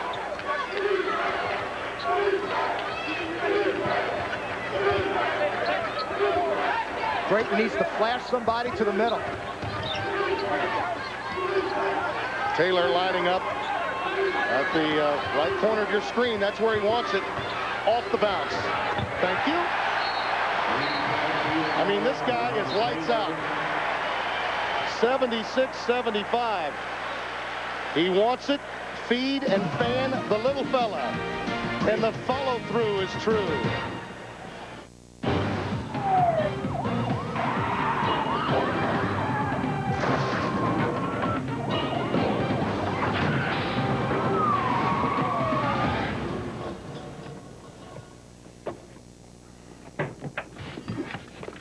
Sometimes you feel like being dependable. Sometimes you just want to go for a drive. Okay, we'll give you guys 10 seconds. You know, it'd be a lot more fun if they had a better car. Chevy Impala. A chunky quarterback moment. Donovan McNabb's mom served him Campbell's chunky beef with country vegetables. Now with more lean beef. Filled up right by beefy chunky soup, Donovan took on beefy linebackers. Men think about women every 5.3 seconds. Men think about soap? Probably never, because they're all the same, except this one. New high-endurance deodorant soap made just for guys. Maybe now women will think about you every 5.3 seconds. New from Old Spice. Coming up after your late local news, stay tuned for the Emmy Award-winning Late Show with David Letterman. Tonight, New England Patriots star Adam Vinatieri kicks footballs off the roof of the Ed Sullivan Theater to surprise a receiver. And Dave goes into the audience for Who Asked For It? Tonight on Dave. Well, I know this, Dave. We asked for good games. Game 1, we've gotten double overtime. It's a great game, and certainly you look at a Creighton team and Missouri Valley Conference. They have not backed down to a Southeastern Conference power, Florida. They have believed they could win this game from the opening tap, and they might very well do it here today, as we know. McKinney giving pressure to Hamilton. They have been able to turn him over a couple of times, once in regulation and once in overtime. A 5-second call went against him and then a loose ball. And Grimes fouls Haslam, and that should be 2. And for Haslam, that could make a difference because he's really been struggling at the line. In the double bonus. A total mismatch in low. Grimes trying to get around Haslam. Impossible with that big body. He gobbles it up as he always does. Foul. Creighton is going to have to do something different on the defensive end of the quarter. They're going to continue to put the ball in Haslam's hands. Udonis now 7 of 14 at the stripe. All in the second half. I mean, he's been living at the line. This time he converts both. But without Brody Darren, without Kyle Korver, Grimes is athletic, but he's certainly not physical. They can go to Haslam all they want. And on the defensive end, anybody outside but Taylor, Florida's got to be happy with the shot. Given the lineup that Altman's having to go with, a win now in double overtime with the personnel he has would be that much more miraculous. It'd be incredible. Really struggling to get organized, however. Taylor trying to go one-on-one, and they run 2 at him. Bailed out by DeAnthony Boughton. He's quick. A shot clock violation. Shot clock violation. 77-76, and you see Kyle Korver, who struggled in the opening round loss to Iowa last year. Today, 16-5-2. That really doesn't underscore how difficult it was for him to get off a shot. I mean, Justin Hamilton did a tremendous job on him defensively. Now Florida's trying to post up Bonner or Haslam. Tough pass knocked away by Taylor. Tim, Florida has so many mismatches. They have their choice if they want to go to Haslam or Bonner, or even Lee now. I can't believe Dana Altman ever dreamed he'd have this team on the court in a double overtime. This is one of those, you got to deal with what you have remaining. And an offensive foul against Bonner. So, you talk about true grit, playing defense with your feet. That's what Creighton's having to do here. Excellent by Linneman. Slid his feet very, very well, but Bonner thought it was too easy, so he just pushed off, didn't have enough patience.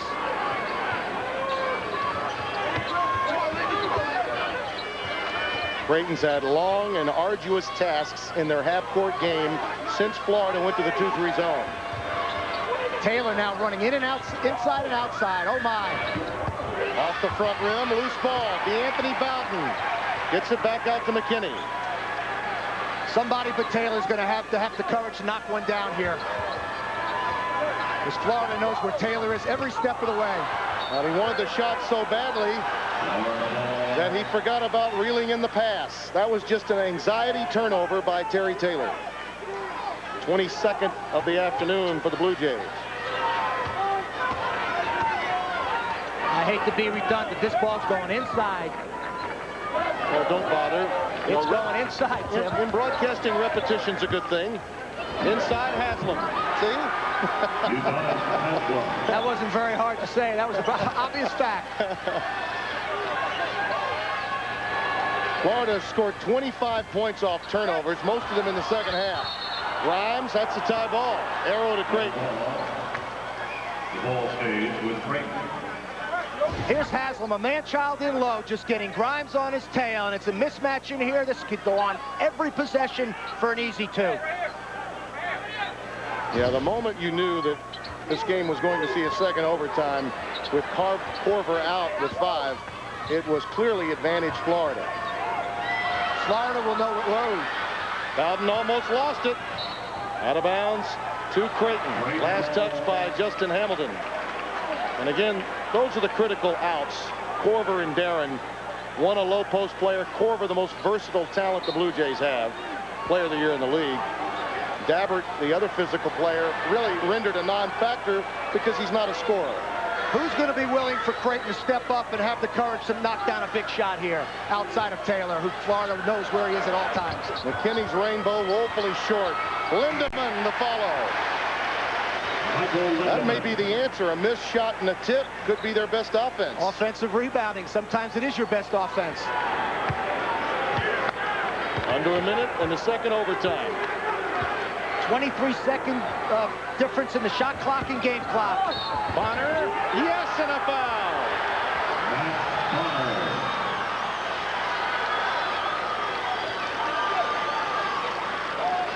Creighton foul, number 22. Here we see Bonner coming off a cut to the basket.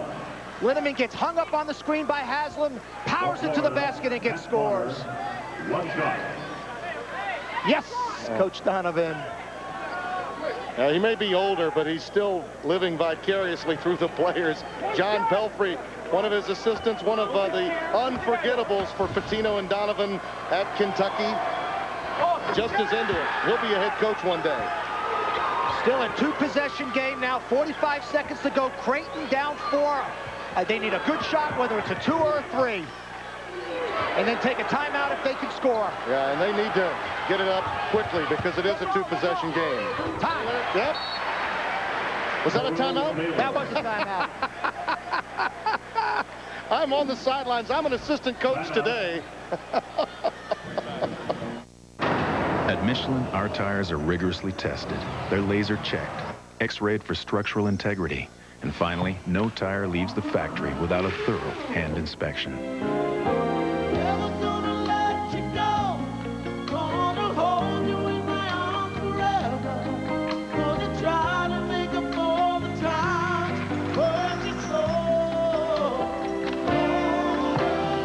Michelin, because so much is riding on your tires.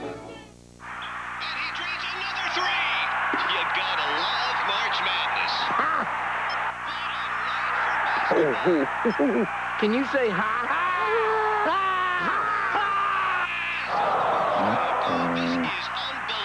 Please hold for Never pay for long distance, never pay for roaming with Singular Wireless. And now for March Madness, get 3,500 night and weekend bonus minutes plus a great deal on a Nokia phone. Welcome to nationwide self-expression.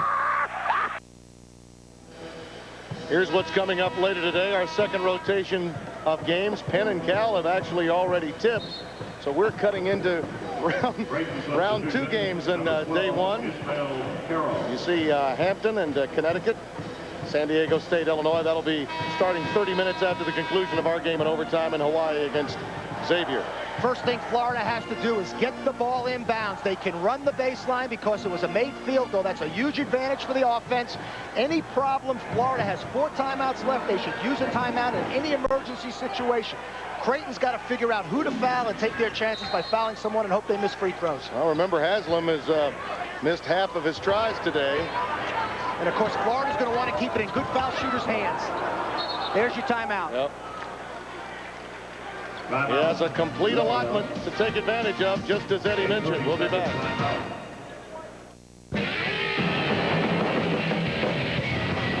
Hey, want to switch? Sure. Introducing the all-new Chevy Avalanche. The only vehicle that switches from an SUV to a pickup. Good idea. Chevy Avalanche, Motor Trend's 2002 Truck of the Year. Avalanche, like a rock. Take all the time you want, folks. We'll take this one in red. Beautiful choice, sir. No, black. Black. That's actually my favorite color.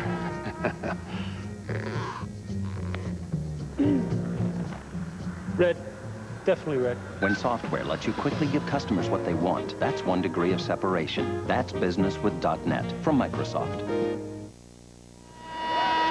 Both teams in the double bonus as you look at our game reset. The possession arrow to Florida, that's important. And what else is important? Well, it's important that, first of all, Florida get the ball inbounds. There's Billy talking to Bonner, trying to communicate what he wants. Have heart, young man, have heart. They need to get the ball inbounds. They cannot move, though. This is a spot throw. Florida's going to want to keep the ball in the hands of their best foul shooters. Creighton's going to have to foul. Any emergency timeout, they still have 3 left. 5-second call. Guard problems. Orion Green, Justin Hamilton, no Teddy Dupay.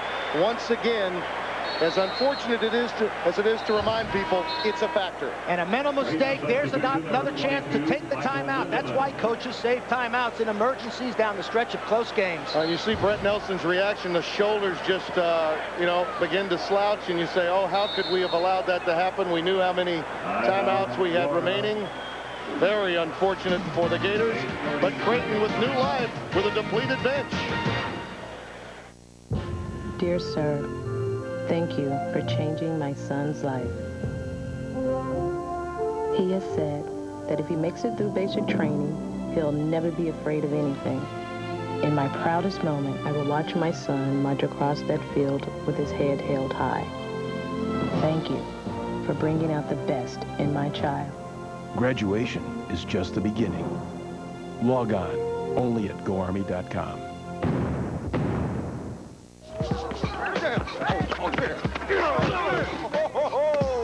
That's a foul, player. What? Get out of here, man. That's the hack. My man got 3 signature moves. Hacking, hacking, and hacking. Whatever, though. If you quick, that fool ain't hard to shake. And, yo, it didn't even matter that there wasn't a ref, because I had these, the Nike Air Flight Elevates. You can't hack what you can't catch, right? You can only get them at Foot Locker.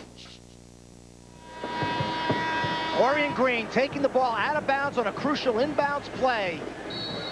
1,001, 1,002, 1,003, 1,004, 1,005, turnover. Nice call by the official. My rule, Tim, was when it got to 3, timeout. Don't give the official a chance to maybe count fast. Billy Donovan saying, please, would you take the timeout? Please. But again, you know, those are times offensively, and I think that's where they miss Dupain most. Not on the defensive end, because Green and Hamilton can play defensively, but those kinds of breakdowns on the offensive end is where they miss it. I agree. He might have been taking the ball out of bounds, perhaps, Tim. Yep. Florida's sticking in the 2-3 zone. They got to know where Taylor is every step of the way. They must touch him, literally put a hand on him. They're going to put the ball in his hands, one would think. Knocked away by Lee. 9.9 left on the game clock. In the second overtime, Creighton, the 12 seed, trying to become the third 12 seed to advance in this 2002 NCAA tournament. 2 got there yesterday. Carroll. Hamilton defensively, a scrum, out of bounds. Boy, what a break. Had that been a tie ball, the arrow would have gone to Florida. Instead, it's out of bounds. Creighton now has it with 4.5. No timeouts left. Here's the deflection by Hamilton. Excellent effort. He tips it, and it's off of Florida. Still Creighton's ball. No timeouts left for Creighton. Difficult play versus the zone from the side out of bounds. McKinney's a three-point shooter, as is Taylor. Bowden can drive. They don't have to have a 3, but you'd think they'd be thinking that way. Taylor for the win. Got it!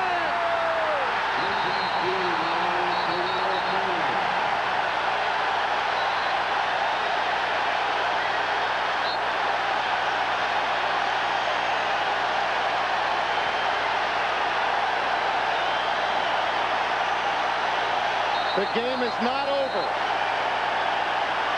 Now, how much time could be remaining? That could be a key. I think Billy wants to know that he should be able to get tenths of a second on the clock. Tenths of a second on the clock could mean everything in this situation. Absolutely. Here's Taylor off the dribble, crosses on Brett Nelson, jumps up with his athleticism, and bangs home the huge 3. His 8th three-pointer of the afternoon. Wow, how happy is the Creighton Blue Jays? Only one option for that team, and Billy knew it. They still couldn't stop him. Well defended on the play. Here's Taylor coming to meet the ball. Brett Nelson does not get head up. Boom, crossover, get into the three-point line and bang it home. All right. Well, I tell you, I don't think he gets more than, say, 2/10 or 3/10 of a second left. I think it went down with 0.4 left. Look at Korver's big blue eyes light up. Tim, you mentioned a 1/10 of a second is a big 1/10 of a second in this instance here, in this situation. Well, you can't shoot it. You can't. If I'm Creighton, I got to put somebody all over Bonner who's taking the ball out for Florida. You got to block his vision. You cannot give Bonner a good look to throw this ball toward their basket. Florida must throw this ball to at least the foul line area in the front court. And you can see Dabbert will be all over Bonner to block his view to make this pass a difficult pass. 4 straight trips to the NCAA tournament, and Creighton may have finally gotten into the win column for Dana Altman. That's it. The Blue Jays become the third 12 seed to knock out a number 5.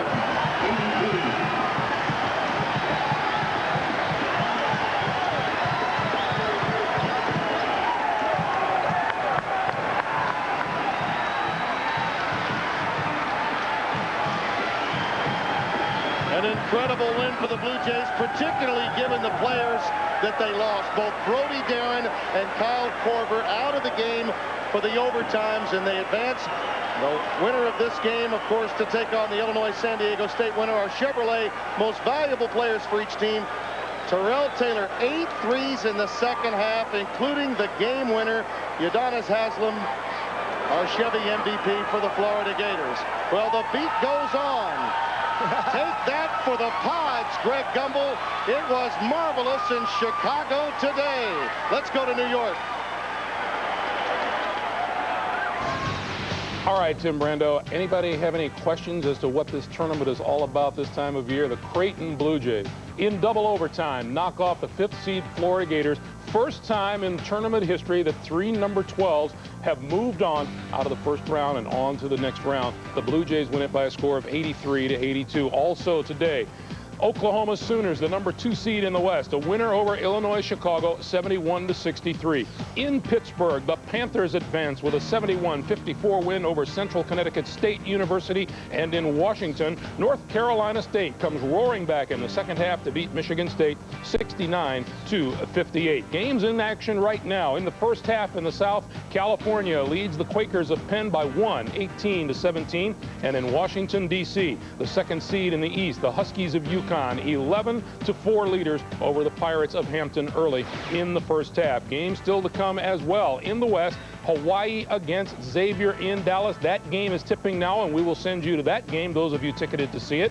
In the Midwest, a half hour from now, San Diego State and 4th seed Illinois will tip it off in Chicago, and that is a 3:36 tip time. We will send you to Pittsburgh to start off, and then we will get you to the tip of that game if you're scheduled to see it. All of that coming your way after this message and a word from your local station. CBS Sports exclusive coverage of the NCAA Basketball Championship is sponsored by Chevy, Michelin, new high-endurance soap, and by the Principal Financial Group. The Guardian, Tuesday on CBS. It's all here.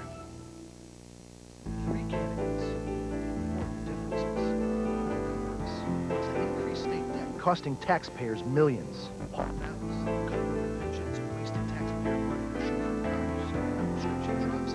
Leave seniors at the mercy of drug companies.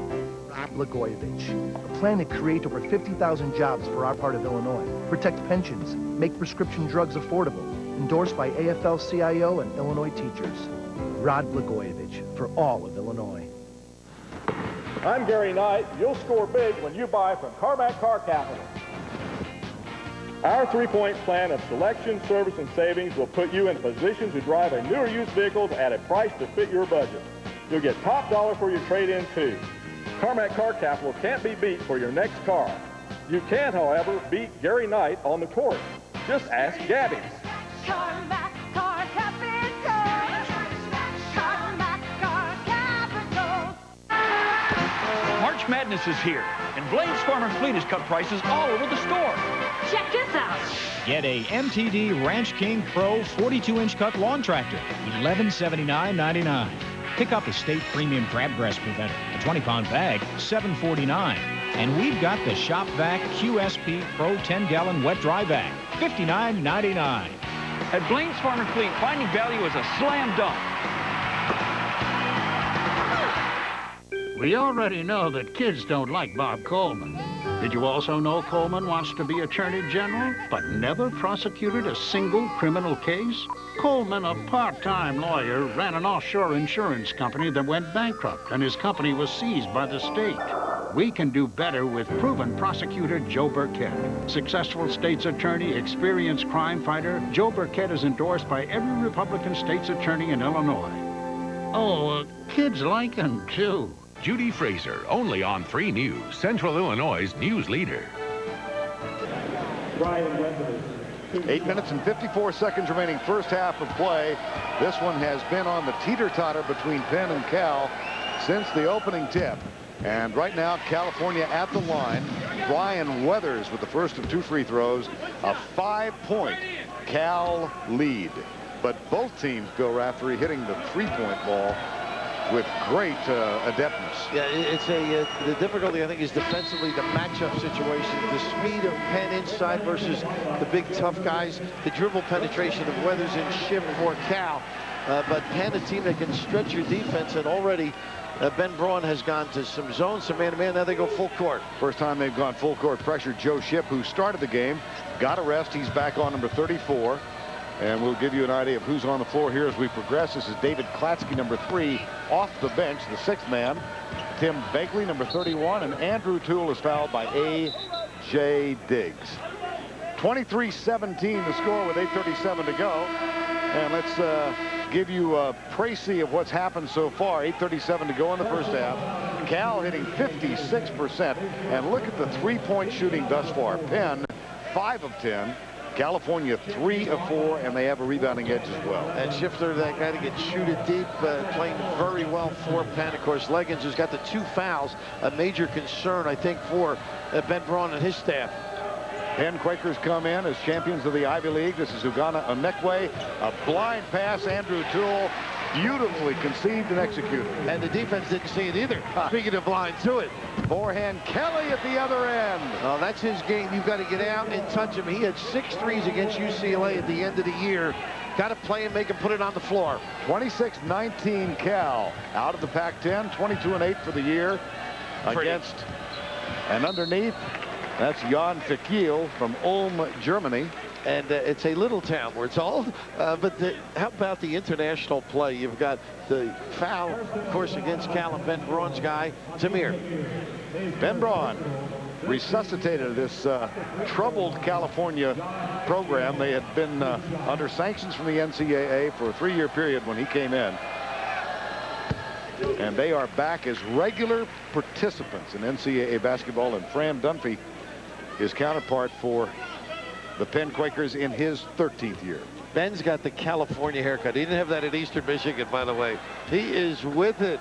I love the look. What? You can't get that kind of cut at Ypsilanti?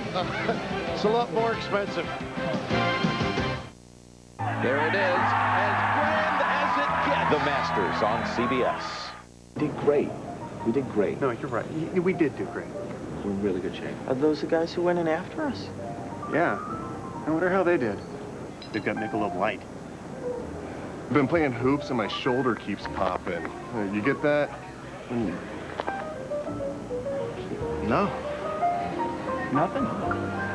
You say you gonna go up like that? Yeah, layups. There's your answer. Oh, no.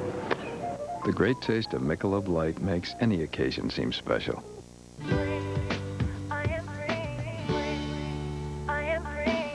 There's a song I want to sing. There's a bell I want to ring. I'd like to have this feeling everywhere I go. You see, I've got the perfect plan, and I can tell you understand.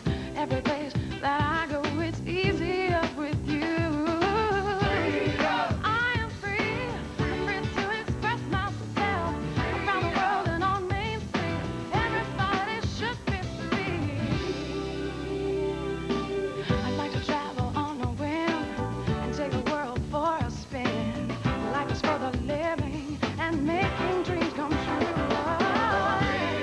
I am free to express myself around the world and on Main Street. I am free to live my dream.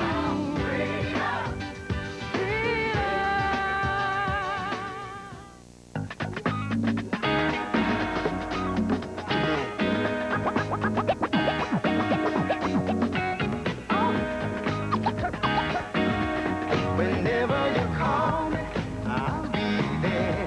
Whenever you want me, I'll be there. Whenever you need me, I'll be there. I'll be around. Cars you can depend on. Cars that last. Chevy will be there.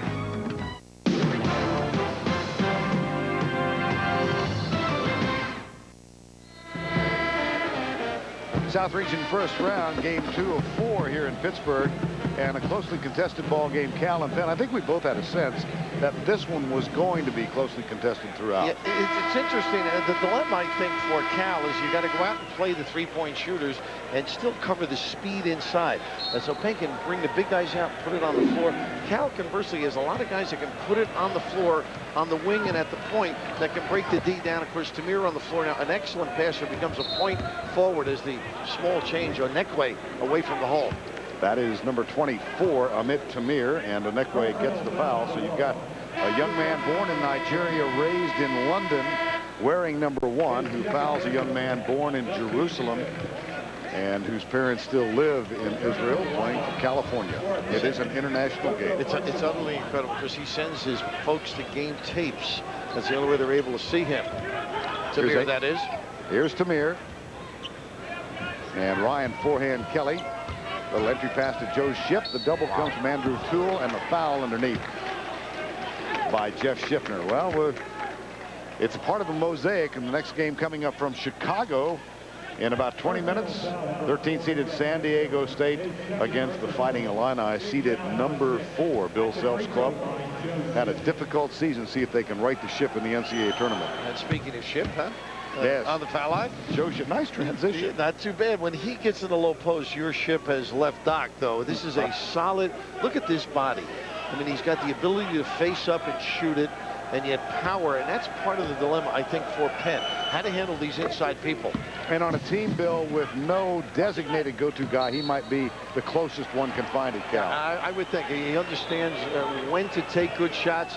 They've got a nice complement, and Ben Braun will go deep and play walk-ons. I mean, they have great confidence in their entire bench, so it could be a different guy every game they play. Well, that was a foul on Dennis Gates, who's off the bench. It's a Cal team that goes 9 deep, a Penn team not quite that deep. David Klatsky, who was a starter all of last year, gave way this year to Andrew Toole. Number 3 has the ball now, and he has been a terrific 6th man for this Penn team. And he's had the experience who can run a show. Of course, Toole can play off the ball when he's in the game. And this is Toole, number 20, a transfer from Elon College. A foul called away from the ball on forehand Kelly, number 42. Yeah, that's twice now he's gotten involved in that kind of a play. And when you're a shooter, you want to stay on the floor, so you don't need some nickel dive. Here's a little bit of a discard. Again, trying to regain position and throw the arm around. And I don't know, I've seen worse. Taking the subway in the city. The A train, no doubt. No question. Coco Archibong, who was raised in Southern California before matriculating at Penn. Matter of fact, a couple of these Cal players were AAU teammates of his in the Los Angeles area. And this is Archibong at the line. Coco Archibong gets the first. His foot speed is what impresses me, and the timing of their offense with their big guys. Onekwe out at this point, but he and Archibong very fluid, and the ball reverses to accommodate them. 1 of 2 for an 84% free throw shooter, and the margin is 6 in this game. This is A.J. Diggs, sophomore from Long Beach. There's Weathers, who was another guy that could really load it up on the box. Sampson can't show the good hands. Gets it to Diggs. Nice dish from Diggs, and Weathers with an easy basket. Half of the Smurf, huh? How about that? Staying up in the air and finding. 8-point California lead, 30-22. Team 22-8 for the year against a Penn team that won its last 10 games in Ivy League play and had to win every one of them to get into the NCAA tournament. Pressure pack. They feel like the whole end of the year was an NCAA tournament for them. They feel it helped them get ready. Penn had a loss at home. There's a turnover. A loss at home to Columbia. And they started out the Ivy League season 2-3, and then had to come back and have other things go and fall in place for them as well. Finally culminating in a playoff win against Yale at Lafayette last week for the automatic Ivy League berth. Well, Fran Duffy, what do you expect? A LaSalle grad, I might add. Sharing something in common with you, right? I think he's worked a little harder in the classroom, though. Right here, little zone look, Vernon. Amit Tamir, that's Klatsky out harassing him. Here's Joe Shipp, guarded by Fakil, and the jumper from Weathers is short. Jan Fakil gets the rebound and is fouled by Joe Shipp.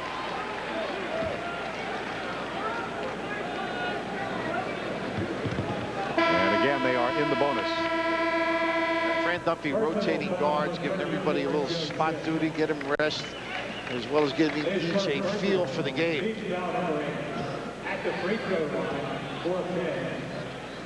David Klatsky will get a rest and gives way to Tim Begley, the freshman from Freehold, New Jersey, and at the line, Jan Fakil.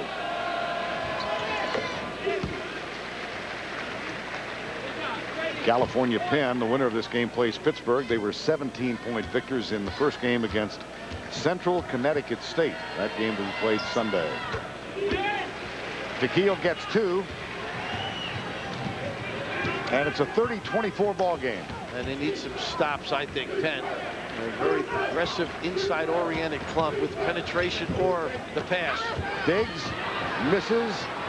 Sampson comes down with a rebound. There's the trap on the baseline. Finds Diggs off the glass short, tipped out, and saved again by California. How quick. But he can't hit the shot, and there over the top is Coco Archibald. Foul. And that's the concern, I think, of Fran Duffy, the physical play, the amount of bodies they can throw at you. And, of course, anytime you turn the corner with penetration, your people, in this case, Penn, step up. It opens up rebounding position. That sends Brian Weathers to the line, number 25, junior from Murrieta, California.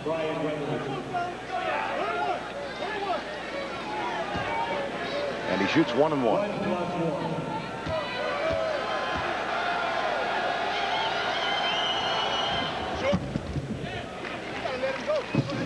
Check out the game centers for in-depth play-by-play at each tournament game at cbs.sportsline.com or on America Online. Enter keyword CBS Sportsline. Weathers, 1 more.